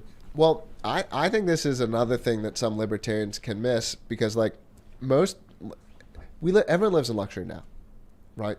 Like, seriously, I'm not trying to say they're psychologically healthy or they're physically healthy, but in terms of like, if you could work like a minimum wage job, and in terms of what you have available to you in terms of like quality food, technology, all these things, it is a better life than most people have had throughout history. The difference is that human beings, a lot of libertarians don't feel this way, but most other people do. They experience a psychic pain when other people have more than them. They literally they do. This is part of what libertarians tend to not experience this. So a lot of them don't believe me when I say this. But that's what so much of this stuff is about. That's what the Green New Deal is about. That's why socialists don't actually care if their policies would make people worse off, because it's about bringing people closer together. Because they're pained by the fact that other people have that. Why do so many environmentalists hate Elon Musk, who's doing more to make the world green than like anyone else? Because he's really rich. Yeah. Right. Why is there so much hatred for Jeff Bezos, who again gives lots of $15, $20 an hour jobs that anyone can go and get? Right. Because he's really rich. And like, there are a lot of people, I don't have this feeling. I don't have it myself. But there are a lot of people who just have that feeling, and simply the distance in resources makes that person bad. So the envy, I guess, is what. Yeah, maybe. Yeah. I used to feel that when I'd wait tables in LA, and I'd wait on. I was just telling this story with you guys last night, and I would just get it. I'd be like, gosh, I wish I could not have to work in the middle of the day and go walk my dog with my sandals on and eat $30 meals every day, 5 days a week, and I'd just go about my business thinking like, oh, I want it. That'd be awesome. Then get back to it, just dealing with my reality. But I felt it. It's not as much anymore. But, I've also done more that I'm proud of. So that's part of it. Yeah, that's socialism. It's envy. People not realizing that you have better dental care today than Rockefeller did. He's got this massive wealth, the wealthiest guy, and you can get better dental. You got air conditioning. He didn't. You've got a refrigerator, luxury items. You got a TV. You got a big screen TV. You got VR headsets for a couple $100. I was talking about this a while back. Someone said something to me, Occupy. They were like, we're the first generation that's going to be worse off than our parents' generation. And I was like, my dad didn't have a TV or a phone. Because they were not, it was like TVs were expensive. Now people got TVs in their pockets. Yeah. And you got to pay the bill for that. Like if you could take this device back in history and it still somehow worked, it would be worth like all the world's wealth, like all of it or half of it or some like tremendous amount. If you downloaded the contents of Wikipedia onto this device and had like a charging cable and a battery pack that could easily recharge it, or just a wall charger, you brought it back 50 years, it'd be worth $100 trillion. Yeah. Because it's now, to be fair, future information is worth an infinite amount of money. But like, let's say all it had, let's say you downloaded Wikipedia's a Wikipedia database, an encyclopedic database from 1970, identical information to what they had at the time, nothing beyond their level of knowledge. The device would still be worth billions of dollars. Trillions. Yeah. Trillions. Because they could be like, I can pull up all of the information we currently know of 1970 and no one else can. Oh yeah. Governments would look for it. It would be. Oh yeah. It's fascinating. I love like these shows, the superhero shows. Heroes did it, where they like, how do you handle people with powers and people who don't? So in like X-Men, they have the Mutant Registry Act because they're like, this is dangerous, these mutants. And I think about, there's this is a common trope in sci-fi, and I think it's just often said, the reason why aliens would not give humans technology is, what do you think they would do with it? They'd wage war. What do you think would happen if you went to a village in Africa and said, here's a stockpile of M16s or something and crates full of ammo? They would be like, we're going to use it to empower ourselves, and we're going to take care of our enemies. So what happens in the U.S., or I should say in the world, is that typically all this technology arises simultaneously in different ways. So you do end up with world war and conflict and crisis, but for the most part, we're always kind of at an equal level. What would happen if you came and gave this power of knowledge to a prior generation? To us, it's a cell phone. We look at pictures of cats and we argue with strangers on the internet. Back then, it would be one of the most powerful weapons the world had ever seen. The fact that someone could be like, I can know everything humans can know like that. Yeah, the envy thing seems like an emergent phenomenon because obviously people have enough. I mean, we have enough to become super gods. If any one person wanted to study everything on the internet and memorize it, you'd be... Yeah, I think it's driven by evolution. Like, no one wants to be... Like, we've always lived in some sort of social hierarchies throughout our evolution, and everyone wants to be at the top, and no one wants to feel like they're at the bottom. And so it's for the people at the bottom of any sort of hierarchy, they want to gang up on and take down the person at the top. I think it's something that's been... I think primates do it. I think all kinds of other social animals do it. I think another point of evidence in this favor is, like, if you look at happiness research, people in countries that are much poorer than the U.S., like aren't substantially less happy than people in the U.S. Like the distribution of happiness is like pretty similar.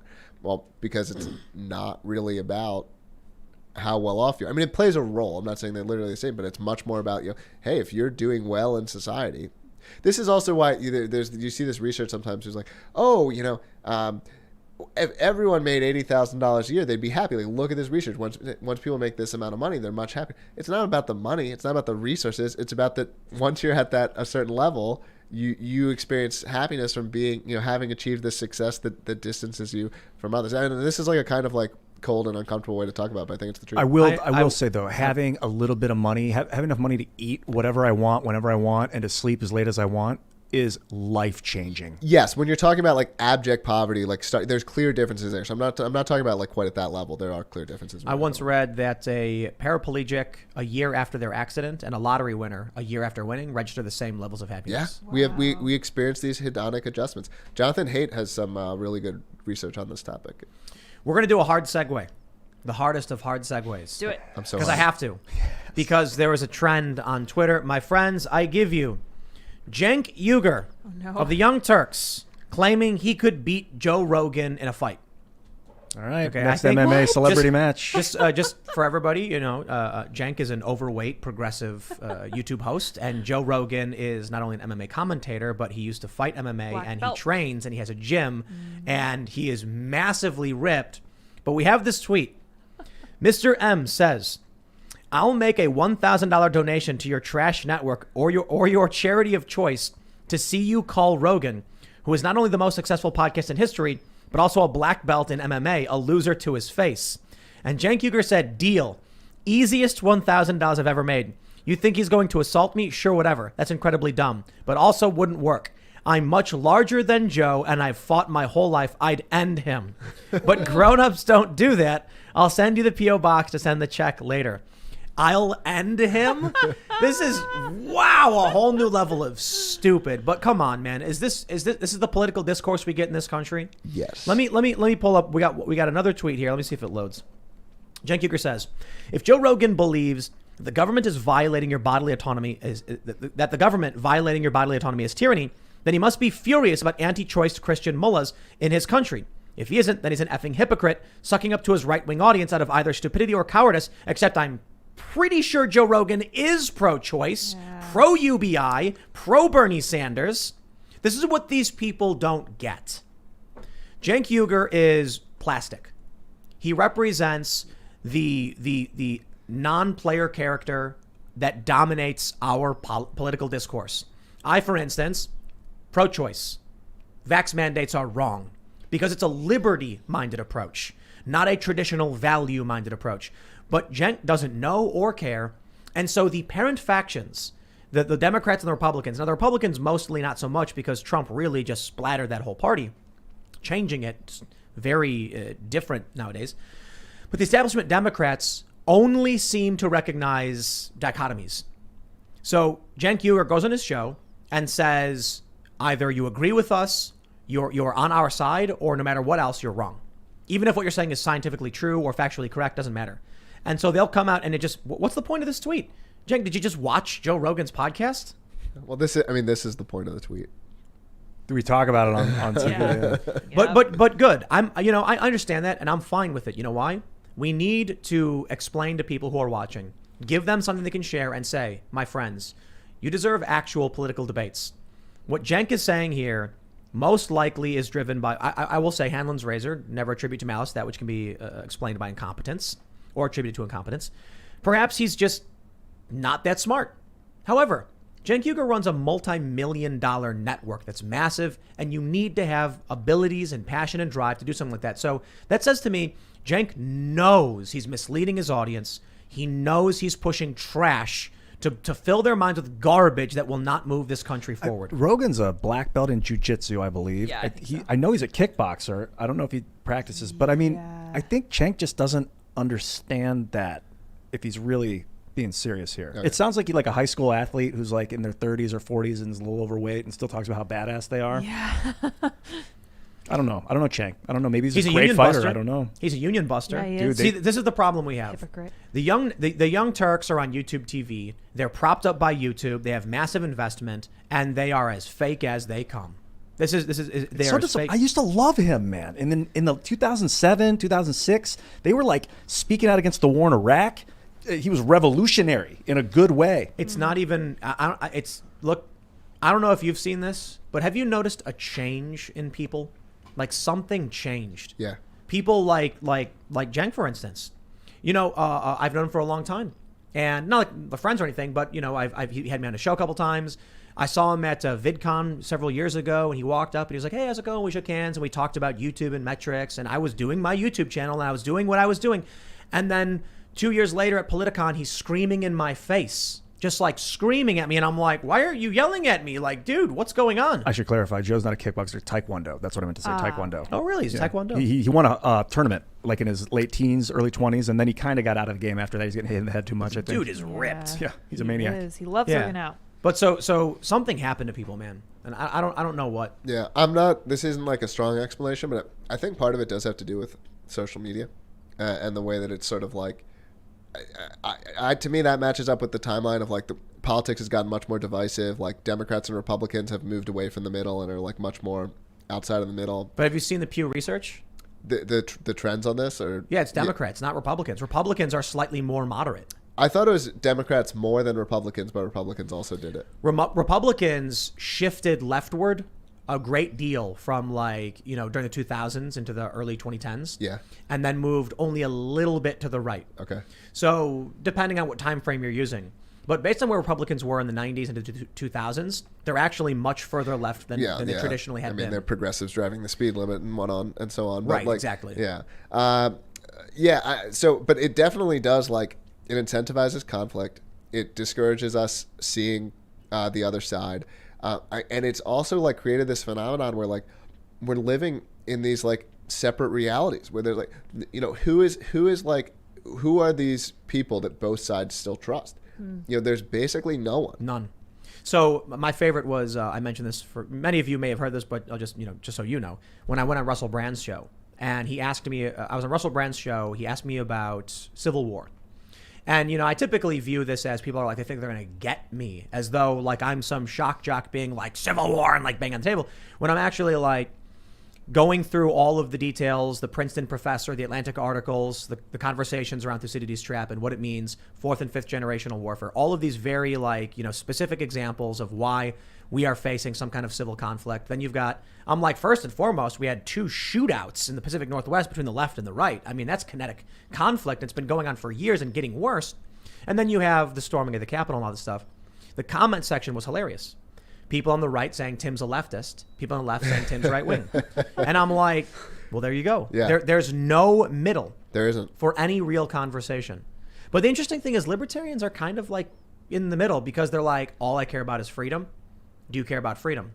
So I suppose I'll put it this way. When I look at, when we have libertarians on this show with conservatives, they agree on so much. But the libertarians on the left do not agree. And the conservatives and liberals do not agree. And it really does feel like the overwhelming majority of the left, as we describe it, be it establishment or leftist, is authoritarian, masquerading as libertarian because no one will come out and claim to be an authoritarian. No one will do it. It's not going to win you any favors. But then you see people like Hassan Piker, you see the Young Turks, you see Vosh in favor of rule by edict. The president issuing a decree and then everyone being forced to adhere to it, and they're celebrating it. That's the definition of authoritarianism. Yeah, does everyone know the dude quote? I can never do it right. When I'm weaker than you, I ask for you to follow the principles, and then when I'm stronger than you, when I don't adhere to the principles because it's good for me. I'm yeah, I'll look it up. But that's exactly what that's exactly the phenomenon. And I don't know how much of it is conscious. I think part of it is that human beings are deceitful to themselves. And so when they're on the losing side and the underside, they have this genuine feeling that principles ought to be important. And when they're on the winning side and the dominant side, they have this feeling that, I don't know, principles don't matter. What matters is accomplishing my objective. Right? I have the Dune quote from Frank Herbert, the writer, Children of Dune. When I'm weaker than you, I ask for freedom because that is according to your principles. But when I'm stronger than you, I take away your freedom because that is according To mine. To mine. To mine. principles. It cut me Yeah. up. To my principles. Yeah. Sorry, I got cut off in the middle. That was Yeah. a little anticlimactic. Some Yeah. pop up. But I think that's like the phenomenon. You know. We need a new word. Jeez. Yeah. A lot, so the right says communism, the left says capitalism. There's a corruption element there. The left says fascism. We need a new word. What's happening is a new type of Proprietary technocracy. kind of, but that doesn't explain. It does, I think, cover a lot of what's happening. But you look at what's happening with authoritarianism, rule by edict. How does proprietary technocracy explain Joe Biden saying, "I hereby decree"? Because he can reach a trillion people, a million people with radio. He uses technology to that's what Hitler did too. He was a technocrat. Yeah, but radio is 150 years old or whatever. Yeah, Hitler did it a lot. Right. So that's Always convincing people with mass media. It's not a proprietary technocracy. If he didn't have the ability to stand up and say it, and everyone hears it on TV, I don't think that it would have that kind of impact. It's technocracy is the government control of a society by technical experts. Yeah. So we certainly have Twitter banned the Hunter Hunter Biden thing, but and that then doesn't explain Joe Biden Joe coming Biden- out. That doesn't explain Joe Biden coming out with an edict, and then everyone just adhering. It was to on my Twitter page when I loaded Twitter for 5 days. Did you Yeah. know that what he did isn't illegal? Yes, they're serving. Legal experts say. So That's that's why I'm saying we need a new They've word. usurped the government We are is seeing in those. an element of big tech corporations wielding their power, but it's not so much the technology. Mass media has been around for a long time. It is you have the private sector and the public sector have merged, which some people might say is fascism. Yeah. But fascism is also like traditionalist and nationalistic. So that doesn't explain what they are. So we need a word that represents global corporatism. With state, global government corporatism. A word for all of that in one thing. Do you hear me typing? Jagaphonimy. See if anything comes Jerkism. up. I just typed it in. Jerkism. Global Yes. government corporatism. Corporatism goes global. Corporatism goes global. Yeah. You've got private Corporatism. corporations working in collusion with the state under the mask under the guise of democracy towards a global international new world order. Is that what they said? Is that what Lori Lightfoot said? I don't know. That's what that Australian lady said. So communism means something. Fascism means something. Capitalism means something. And so when you're trying to describe this, I hear all these different words thrown out, and it's like it doesn't capture the essence. It's definitely corporatism. Like we were talking about earlier with contracts. If a company owns the rights to your likeness, and then they start building artificial intelligence, generative deepfakes, and can make you look real and say whatever they want forever, that's like you're a digital slave to a corporation. So like Disney owns the rights to Thor. They can make Chris Hemsworth's face say anything they want on a cartoon or on a TV show now. Do you think it's all driven by corporations? No, it's what's happening is there's a very dense, powerful corporate centralization of power that is colluding with a very dense centralization of government power. And it's authoritarian. It's detrimental to the working class, to the people. It's exploitative. It enslaves. It is overtly authoritarian. And so what's the word? I typically would say the lucrative merger of corporation and state would be fascism, Mussolini's fascism. But then you get all sorts of arguments about the fascists were traditionalists. They were like, women, at the home. And that's not what these people are. These people are ultra progressives. But they're not communists because they work with corporations. So it's like Chinese state capitalist, like it's Chinese communist capitalism. It's like woke neoliberal corporatism. But there should be just one Yeah, no, word. obviously, yeah. I'm gonna just say naming. I'm gonna say technocracy. Final answer, because without the social media, none of this could be happening right now. Was fascism? Oh, that's not true, Ian. Without the government, that Twitter wouldn't have the legal protections to make it happen. Oh. Without the government, Twitter could do whatever it wanted. Without the Democrats coming in, so when Congress comes in and gives special protections to the tech industry, they're then able to propagandize. Yeah, I do. I will say I think a lot of big tech is protected by federal laws. Like I was talking to you about this before the show. I'll talk about this idea maybe a little bit now about like there is an ability a technical ability, but not a legal one, to embrace and extend these platforms where you build like a Facebook 2, you log into it with your Facebook credentials, and it gives you everything in Facebook 1 plus more. And when you comment on Facebook 2, it backports to Facebook 1 for the people who are still on there, and so on. And this is a way that we could evolve our way out of the status quo, so we wouldn't be trapped in this equilibrium that no one is happy with. It's laws that stop these things from being built. So the big tech companies use laws to shut down competitors. I mean, the fact that, and I mean, IP is a big one. You're still $10. Apple owns rounded black corners. Oracle. I think they ended up losing the case, but it went on for 10 years where Oracle potentially owned the set of Java APIs, which made it so that you couldn't be competitive with phones. There's the Computer Fraud Anti-Abuse Act. This is a big one that a lot of people don't know about. It says basically unauthorized access to a computer is a federal crime. And what these big tech companies do is they say, well, if you're scraping public data and we tell you to stop, you're now violating the CFAA, and that's a federal crime. They don't even need to tell you to stop. Yeah. The government just literally says, we decided it's a crime. Yeah, but this kills PadMapper, if anyone remembers that service. Yeah, that was illegal. It was showing apartments on a map, so you could pull up a map and it would show you listings for rentals. Yeah, there was a small company. It was one guy. He built this service where if Southwest changed their flight fees, it would tell you, because if you call Southwest when they lower the price of the flight, they'll give you the money back, but you have to contact them. And Southwest said, stop scraping our site, and if you don't, we're going to call the FBI. So you can't look up our public price data. Government misappropriation of government can stifle innovation, but no government allows corporations to send armed men into the other startups and kill everyone in the building and then make sure that no one starts up. Well, all right. So that's a much different debate as to how would these competing interests play out in terms of violence. And I'm not going to, if we want to do the ANCAP versus minarchy debate, we can do it. But I think that's separate from we can assume a minarchy, right? So we can assume there's some small government that stops the companies from doing that. But if they didn't have these additional laws that they were allowed to leverage to shut down their competitors, I actually think competition would be more robust. Yeah, I think you're right than about it is that. now. Big time, actually. So, What's our repeal the CFAA? Build an No island one in the knows middle of the this Pacific. issue. We could build islands and live on them. I mean, I don't know. I'm an optimist. I think, and this is why the world is getting better despite government getting worse. Entrepreneurs always win. Human creativity always wins. Human ingenuity, the ability for humans to be creative, to come together, to work together, to come up with novel solutions. I think it's why the world continues to get better. And I think it's why I think we'll get out of where we are with the big tech stuff. Part of what's frustrating about it is it takes time. It takes time for the new solutions. I mean, you've had Minds on, you're having me on, and I run Library, and which also owns Odyssey. And, these things, they're getting big. Odyssey grew from nothing to 40 million people a month in a year, and it just takes time to grow to 1 billion people, no matter how fast you're growing. What do you think about federating Minds and Library? Yeah, I'm all for interoperability. And that's part of the beauty of all this stuff. When everything is open source, when everything is permissionless, we're able to innovate so much faster. And I think all of the creative energy, Google's a zombie, man.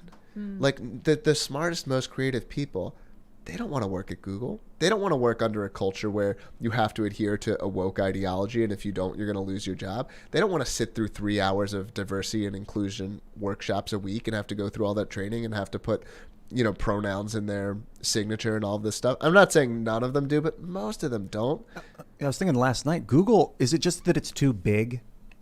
It's part of it's that it takes just such a long time. Look, I mean, IBM has been sleepwalking for more than a decade, and it's still such a large company. It doesn't usually happen overnight where some startup takes down the incumbent. And so when you're going through that 5 to 10 year reality, which is how long it actually takes for these things to play out, it feels really slow and it feels like it's never going to happen. But I think it's happening. I think it's happening right now. I think we're going through It's like a constant resurgence, and then it falls away and fertilizes the soil where new things appear. Yeah. With Google, I remember when Google Plus came out, and they had YouTube and Google Plus, and it was like, why didn't they just make YouTube the social network? They didn't. They were trying to. And then they had this company, this part of it running Google Plus and part of it running YouTube, and they YouTube- didn't know what the other hand was doing, and it was a All mess. right. YouTube was trying to turn, Google was trying to turn YouTube into Google Plus, and it was backfiring bad. And it was causing a lot of problems. But the intent, it was happening, was that YouTube would be Google Plus. And then they were like, it's not working. Yeah, so it makes me think that it's too big, that you can't, it's just too much authority and too many levels of authority of things getting passed down that it's loses affectivity. Yeah, no, that's such an important concept. And I think it's a mistake a lot of people make in their thinking is they think of Google's like a coherent entity. The CEO just says stuff and then things happen. It's when true of government, It's a true of blob. large corporations. Well, no, but it's a bunch of individual agents, all with their own like local incentives, and a lot of times inside of the large thing, they're competing interests. They're competing branches of government that are at odds with one another. They're competing factions of Google that are at odds with one another. There's not an ability for one person to just issue some top-down order and then everything happens. And the most creativity, the best stuff happens when you have people with that bottom-up incentive where they believe in the mission and they want to do the right thing. Like very few jobs, especially creative work, can be like purely quantified, where it's like you produce your 40 widgets of stuff and we're going to win because we're producing 40 widgets of creativity per week and we're highly. It's not the way it works. It's not the way true creation happens. Let's go to Super Chats. If you haven't already, smash that like button, subscribe to the channel, share the show with your friends. Go to timcast.com. We'll have a members only segment coming up later around 11 or so p.m. Let's read what y'all have to say. Dragon's Pride says, all disrespect intended. If libertarians would have voted for Trump, we wouldn't be in this mess. The problem with that is the assumption that libertarians share the values of Trump supporters. And I think, as we can see with New Hampshire, a lot of libertarians don't. Yeah. I mean, look, Trump grew the federal budget.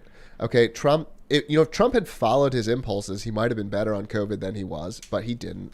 Trump said he was going to end the wars, but he didn't. And I say all this as someone who thinks Trump would have been better than Biden, right? If those are my choices. So, but like, Trump was not a particularly libertarian president, and Trump would have continued to grow government and so on. And so, like, would it have happened more slowly? Maybe. But these are two terrible choices here, no matter what, if you're a libertarian. All right. Michael Fernando Melo says, nice. Free State, New Hampshire is on my short list. Best city, TC. Is Fredamistan going to be in Maryland or West Virginia? Sounds tempting. Only one is constitutional carry, though. It's going to be in West Virginia. Of course. There's a lot of land in West Virginia, like hundreds of acres. It's relatively cheap. And apparently there are investors who are interested in a freedom community and wealthy ones. But I don't know if that's for me. There are some other people I know who might want to run something like that. We want to do mostly more like a hacker acreage, a hacker farm, where people can build blimps and stuff. Yeah, and we're moving on the Zeppelin project, right? Yeah, Big announcement. So there's a story I'll just tell you real quick. For a long time, for some reason, Wikipedia claimed I invented some kind of live streaming Zeppelin. I don't know why they claimed this. It had something to do with some article where I think a friend of mine made like a passive comment, and then a journalist, someone said something like, it'd be really cool if we had like a Zeppelin that could just be resting on your roof and then like just go up, and anywhere in the world you could dial in and just have access to this live streaming aerial camera. And then someone claimed I did it. And then Wikipedia put it in and it said Tim Pool invented the Zeppelin stream or something. And then I was like, this isn't true. And they wouldn't remove it. Finally, they removed it. And as a point of spite, I said, nah, I'm actually going to invent it. And so it's under construction. It's going to be here and we're going to film it. And then the funny thing is, this is where it gets confusing. The original article will retroactively become true. So what happens? Can Wikipedia put that article in? Because what it's saying is true, even though it's missing the context of it wasn't true when it was written. Yeah, isn't that amazing? How does that work? Like, if there was an article that said, Ian has long hair, and they put it in, but then Ian didn't have long hair, he had short hair, and then people are like, this is fake news, get rid of it. And then Ian grew his hair out, and they're like, now it's true, put it back. I'm like, but that's that article is not true. You need to write a new one. Isn't that crazy? That says that. Yeah, it'll make it, and then you know what we're thinking of doing? We're thinking of naming the Zeppelin something like in, we're going to name it like... In 2012? No, what was it? We'll name the hangar in 2012. So in 2012, no. Yeah. We'll name the hangar 2012 or quote, whatever. In 2012. So like in or 2012. And it's like No, in 2012, Tim built a Zeppelin. It'll be called, in 2012. So it'll say Tim Pool built the Zeppelin in a hangar in 2012. No. In the hangar. It would just be called 2012. We'd be like, welcome to 2012. And they'd be like, in 2012, Tim built that Zeppelin. No, they would say like a hangar called.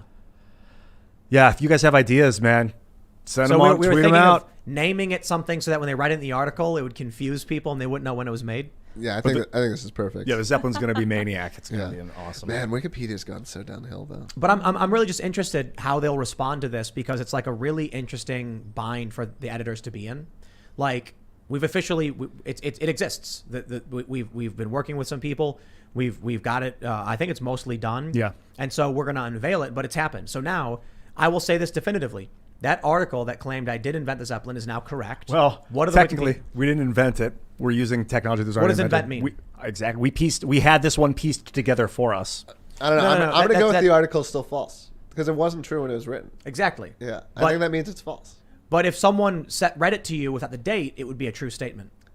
Yeah, but I don't think that's how the truth works. I agree with you. Okay. I'm just curious how Wikipedia Oh, responds yeah, to it. yeah. But also, Ian, you underestimate what invention is. Maybe I do, yeah. You really do. So, like, when an alarm clock is invented, they're like, we have speakers and we have these things. And they're like, oh, I know. I can buy the timer from Jim so that when the timer stops, it rings this bell. We'll be modding it. We'll be modding the heck out of that thing. That's so what we'll invention is. Yeah. It's standing on the shoulders of giants.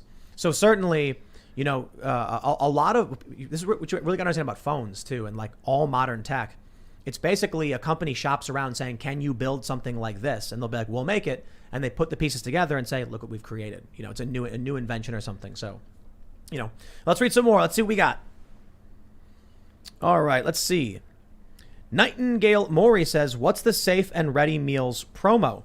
What is it? Safeandreadymeals.com? Yeah, I think think so, so. I am not doing a promo for them because that would be a specific thing, but we sometimes do promote safeandreadymeals.com.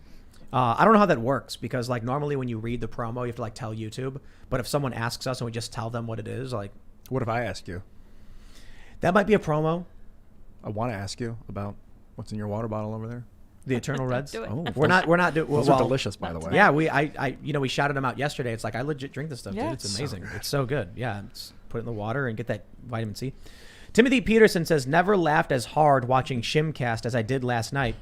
Ian mid tangent said, "What were we talking about?" I was Ian honest. is an enigma. That was during the members only, We were right? talking about No, our that was souls during being the show. devoured by Cthulhu, and I was thinking of the magnetic fields going to bigger magnetic fields. I'm like, what if the biggest And then magnetic field all of is a Cthulhu? sudden, mid sentence, he looked at Jack and goes, "I forgot what I'm talking about." We're like, "What are we talking?" I was looking in his eyes, one of those. Connection. Yeah, I was Getting hypnotized. deep, Distracting. Yep. All right, let's see. Adam Spalding says, "NH Native here, 100% support the Free State Project." Yeah. That's right, Adam. Hope to see you at some Free State meetups. Bogdanoff says, "Tim, just 200K pool." Well, how about I can help give some lessons to those who aren't familiar with the market. $200,000 for a property is actually really, really cheap because you don't walk in with a check for $200,000. You need, and often maybe only 5% of that. And then you walk in, which could still be a lot, mind you, but you go to a bank and you say, "I'd like a loan for property." This is how you get a mortgage on property. So if you're looking at 100 acres and it's, what is that? $2,000 per acre? Ridiculously cheap. You look in like western West Virginia and it's like 30 acres for $1 million. So yeah, that is really, really cheap. If you live in the suburbs or like the south side of Chicago, the houses there are a couple $100,000, 180 to 200. You go to a bank, sometimes you can do no money down and you get a loan to buy it. So yeah, 200K is cheap. It's all relative. Yep. Preston Tem says, "Student pilot here. Something that I have found so asinine about the Green New Deal is that it views turbines, jet engines, as dirty when turbines are easily twice as efficient as other ICEs for aircraft." Interesting. I don't know. Wait, you're saying that the authors of the Green New Deal got something scientifically incorrect? That doesn't sound Yeah, it right. doesn't sound like I have them. doubts about that. Well, this is interesting. Goldilocks Production says, "YouTube isn't liking the stream's topic right now. Lots of stream freezes means Tim's talking about the right topics. Keep it up, guys." It's probably you. Yeah. Yeah, Oh, they know. I really doubt YouTube likes you. They do not. Yeah. No, We have had our Odyssey app has been in review at YouTube for 7 weeks, and Wow. I have some inside. I don't want to say too much, When but I- I know I have good information that it has been sort of flagged to the highest level. I don't know about your experience with library. My experience at Minds is whenever there's like technical glitches, very, very, very 98.9% of the time, it's like a back end glitch, and people think they're being censored, and they're like freaking out. And I'm like, dude, this Yeah. tech, man. We rolled out a new update. Yeah, I mean, look, some people are sort of more conspiratorially minded, and so everything is a conspiracy. Yes. All right. I don't know how to read Cyrillic, so I'll just say it like it's not. Tabby says, or taboo. Oh, okay, that's Oh. taboo. "Last night's members show with Jack got pretty heated. Hope you guys were cool after the fact. Now, this is the part where I say first time super chat. Oh, yeah, but the 2 weeks before was even more heated on the show. We debated for like a half hour, went viral. So, oh, yeah, dude, if you can't, you know, there's no principle to stand by, or you're not standing by your principles if you're not going to get into an actual argument with people that you know and trust and be willing to, like, recognize you disagree on very core issues. That's literally, like, the purpose of what we do here for the most part is, yeah, I disagree with Charlie Kirk when he came. And I'm like, wow, I really don't agree with him on this or that issue, but yeah, it's just the way it is. What are you going to do? Are you going to get all mad? I think mature, responsible adults recognize they're like, man, I really disagree with Jack on those points. Cool, dude, great guy. We're looking forward to having him back in a couple of weeks when he comes back. This makes me feel like we haven't disagreed enough. This is just the beginning. Yeah. Yeah, I think later. my strongest moral foundation is probably liberty. You know, so when it comes to like a lot of issues on government stuff, I'm like, man, we can make a lot of good arguments on that one. And then when it comes to should the government have the authority, and I'm usually like, no, probably not, because they screw things up and kill people. You know, so yeah, I do think the crossover we needed most was the Black Lives Matter anti-mandate, you know, protests. Yeah, which of course will get zero coverage. It'll get co-opted. Yeah. Harvey Slayer says, I don't think secession is the answer necessarily. A seceded state can become more tyrannical than it was before. Take California, for instance. These problems will persist unless people oversee gov operation more, always hold their feet to the fire. Yeah, but I've been thinking about this. Why should I care how Californians live? It's not tyranny unless you don't like it. That's true. This is, you know, I've gotten heat for saying this, but I think libertarians are the most oppressed minority. I think the most oppressed minority in the country. Because it's not, if you support what the government does, it's not oppressing. If I want to be whipped, I'm not being oppressed, right? Yeah. So if you look at how much is any group of people dominated, how much does the government dominate a group of people? How much is it absolutely taking away their right to live the way that they want to? Libertarians are more oppressed than any minority. 100%. I agree. Although I have heard the phrase benevolent tyrant. Like sometimes people can dictate through tyranny, but do really good stuff with it. No. There was a guy in ancient Athens that did that. Turned Athens into the greatest trade colony in the world. Sure, and Hugo Chavez, you know, taught people how to read. This guy legit walked into this nothing backwoods Athens and turned it into a global And the anomaly. Communist Party of China lifted. Hey, a billion George people out of Washington poverty. had to act as a tyrant for a short period of time, and then he gave up the power. Yeah, but that's so. I don't believe there's benevolent dictatorship. Look up benevolent tyrant. I mean, there's. I understand the concept. Yeah. I'm saying I do not agree with the idea that you can be a benevolent tyrant. You don't think you can dictate by decree and do good things with it? I think you can do good things, but it doesn't make you benevolent. It makes you a tyrant. Is there a local restaurant here that you like? Yeah, I guess. All right. Do you think they're benevolent to you? Define what you mean by that. Do you view them as benevolently? I'm not trying to. This isn't like a trap. I think there's no like right answer to this question. But what do you mean by benevolent in this context? Well, like in the same way that benevolent would mean, are they kind to you? Are they being good to you? The restaurant? Yeah. I honestly would say indeterminate. Yeah. Look, when you sit down and they're like, hi, thanks for coming, here's your menu. And then I say, I'll have the chicken wings. They say, okay. And they come back and give you the chicken wings. It's not really an interaction there. Yeah, they might not be benevolent. Because like most restaurants are dictatorships. Most companies are dictatorships. And they're serving you. All corporations are basically authoritarian. Yeah. There are laws stopping companies from doing certain things. But they're not necessarily dictatorships. I mean, there's a trade agreement there. There's a mutual understanding. They're not going to spit in your food, and you're not going to throw it on the floor. No, sure, but I mean, like, they're typically owned by a single person or a family. They have complete authority. If they want to kick someone off the property, they can do that. If they want to fire someone, they can do that. They can change the menu the next day. They can make it whatever they want. They can change. They set all the prices. They decide everything about the way. Yeah, the but restaurant you're comparing like a government to a building. This defines tyrant as an absolute ruler unrestrained by law or constitution. So it doesn't say anything about good or evil. It's just the issue absolute is ruling authority. The reason why I say you can't be a benevolent tyrant is that there will always be people who say I disagree. And if the tyrant says I'm not constrained and can do whatever I want, he will be crushing and oppressing those people who disagree, even if they disagree for stupid reasons. You can have an individual who is genuinely the smartest, most the kindest person who says, I know how to solve all the world's problems. And if someone says, I demand my voice be heard, and he says, no, you're wrong, shut up. Tyrant, not benevolent. Well, what if there's like 100 people and one guy says, I'm in charge and I need to get us across the river because the wildfire's coming. And one guy goes, no, we need to stay here. Then he can stay. And the tyrant says, no, we're going, and takes everyone. So he saved everyone's I disagree life. with that. They would consider him a saint. They would love him and praise him for saving their lives. What are your thoughts on that? Yeah, it reminds me of the like drunk driving hypothetical. So I can say what I'll do, right? It's like in the scenario is like, your friend is extremely. Well, no. I'm curious. Direct answer to what he asked. Is it? There's 100 people on a shoreline, in front of a river with a wildfire approaching. One man says we do not cross. He takes him by force across the river. Or he leaves the other 99 and leaves the guy, whatever. I mean, well, certainly, I see no reason with taking the 99 and leaving the guy. To be honest, I don't really have a problem with also forcing the guy. Like in terms of what I do it. Like I think I don't really think there are very many absolute moral rules. I think they all break down. I think forcing the person is authoritarianism. Sure, but it might be good. It could still be good. But who are you to decide for someone else when they make a decision for their life? I'm not going to go to the mat on this one. Like I'm fine with leaving them. If use the force of a large crowd on a person who says, what's funny is the problem with that circumstance is that it turns out the reason the one guy says don't cross was because the river was full of piranhas. Okay. And then he forces them in the river and he gets killed. So they all die. Here's one you might agree with if you don't like that one. Your friend is extremely drunk. All right. And he says that, I'm going to get in my car and I'm going to drive home. Drunk is very different. Well, but in other words, you decide to wrestle him to the ground and take his keys and throw him into the woods so he can't drive home.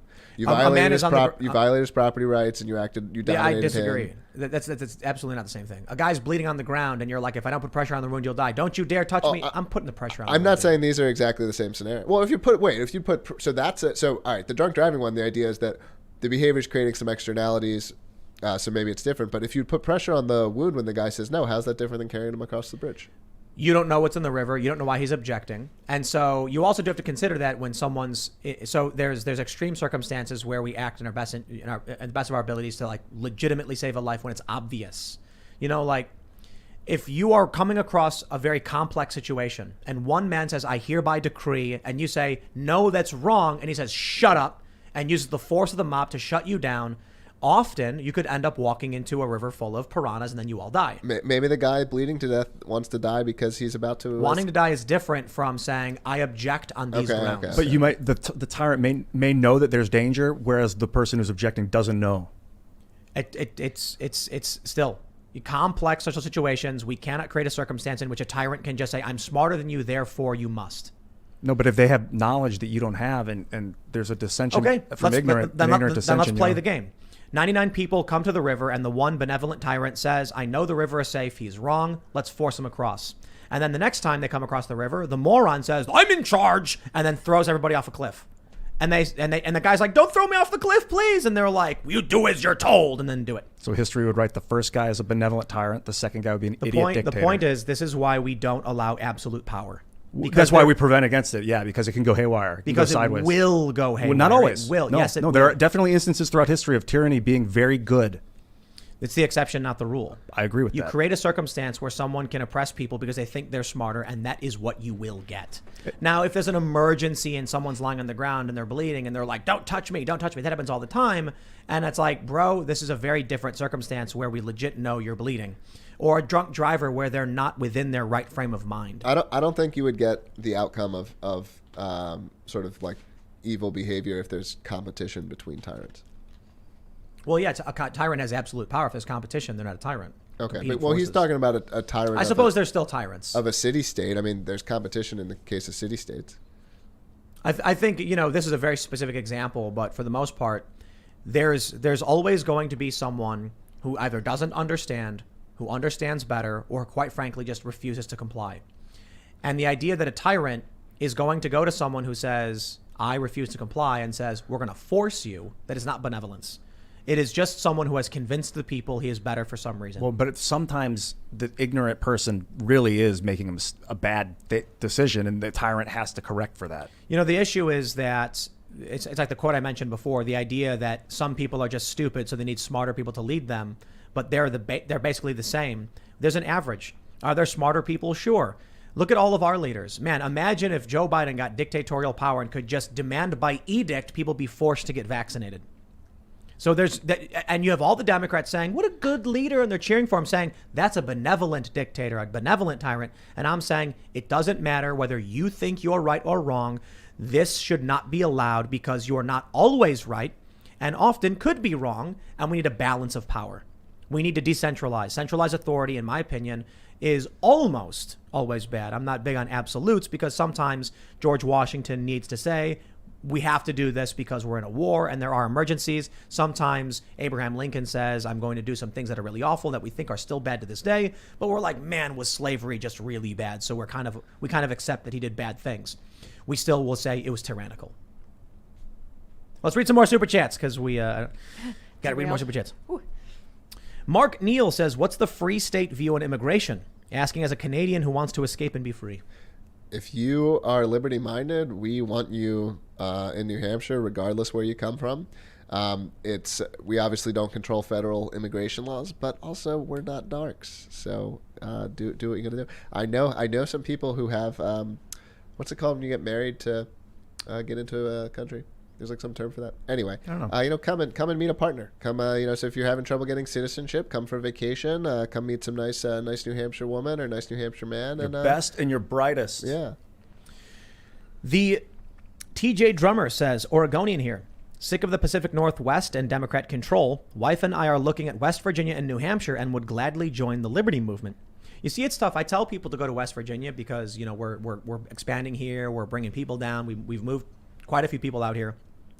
But we don't have this grand mission of anything like the Free State Project. Although maybe, I would say maybe we should, but I don't want to take away from New Hampshire. You know what I mean? It would be like, amazing if there were two of us, though. Like, they No, can't it chop would- the heads off of all the gophers if they all stand But up it would at once. also split the power. Yeah. If people really want a Free State Project, New Hampshire's the way to go. West Virginia's got its freedoms, and we're happy there. Maybe we'll set something up in New Hampshire for the future. Yeah, I don't think it's something you can really dilute. Look, what I'd say, number one thing is come for a visit. Mm-hmm. Come check it out. Like, don't window shop the rest of your life. Like, come inside, try it on, see how you like it. And that's what you should really think of mentally as the next step.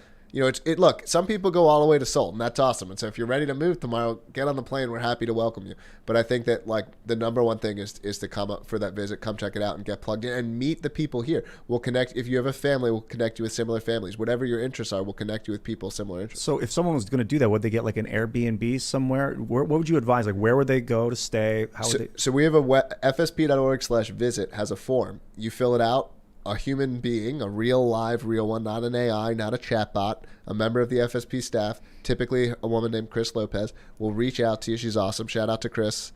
She'll contact you and she'll talk to you. She'll help you plan a trip. She'll learn about you and that kind of thing. Easy times to come are Liberty Forum, which is the first weekend in March, nhlibertyforum.com, PorkFest, the end of June. Porkfest.com, but you can come out for a trip anytime. There's events nonstop. There's a calendar at fsp.org/calendar.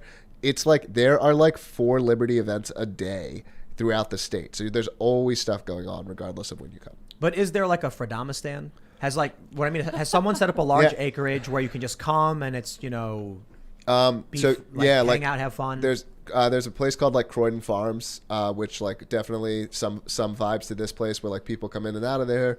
They have a farm, they have a bunch of animals, they have like regular potluck dinners and stuff like this. And that's definitely a lot of people, especially people interested in sort of like farming and like more rural off the grid type living. A lot of people enter the community that way. But people who want to do it more like urbanly, like I run an Airbnb. I have 3 different rooms for libertarians. People are coming, and I do it off Airbnb too, but people come in all the time and just come in for a visit. And I talk to people who are more interested in like entrepreneurship and blockchain. I'm not a farmer, but I think it's, so there's all kinds of people. And so that's part of why, like, I don't know you, but if you contact the organization, we'll learn about you and we'll help you figure out like what makes sense for you. What we're doing with our Fredamistan is it's going to be, it's almost 50 acres, so we can set up a shooting range. We're going to have like a biking area. We're going to be very, very strict with our range. It's not going to be a very open to the public kind of thing. But we are going to have, it's going to be a private space, mostly invite only. Only public in the sense that members of timcast.com might, gain access in certain circumstances when we do events. We're going to do events and then we'll sell limited, tickets. We could probably accommodate like several hundred people. But we're going to have a big facility with, skateboarding, biking, scooters, blades, all that stuff. We're going to have music. We're going to have a big stage.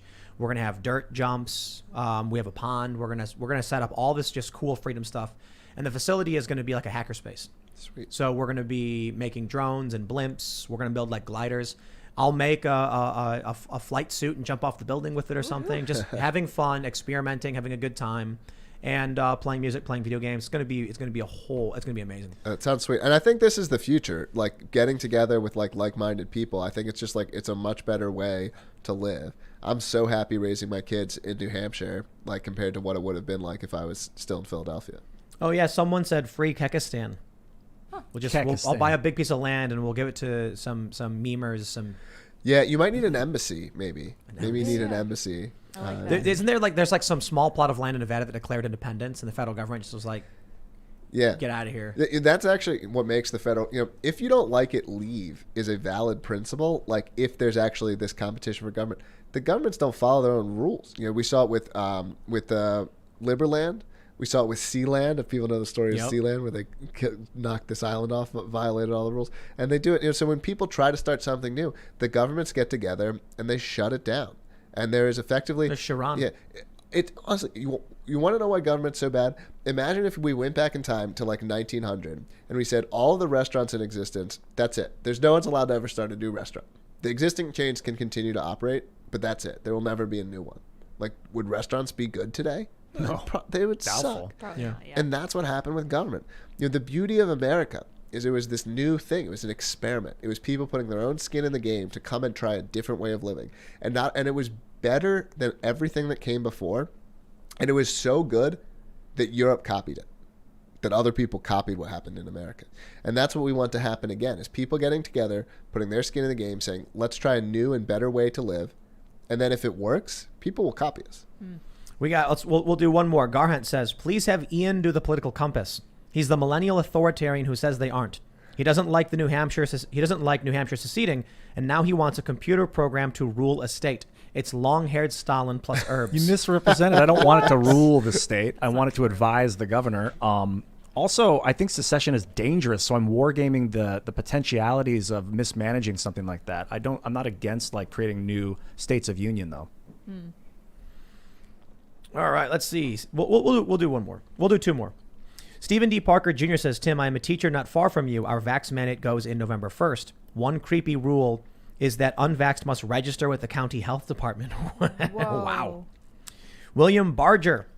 I am a New Hampshire native, Mises Caucus guy, LP member, Timcast listener for years. New Hampshire is the best. You'll be blown away when you see how many libertarians are here and really plug into the community. Come visit and see. Let's go. Sounds fun. Let's go. I think we'll have to set up our New Hampshire campus and Yeah, I start wanna expanding visit. as well. Yeah. Totally in the realm of possibility. You want to do, can you do road trips to Porkfest or something like that? Come out If to an event? where exactly is Porkfest held?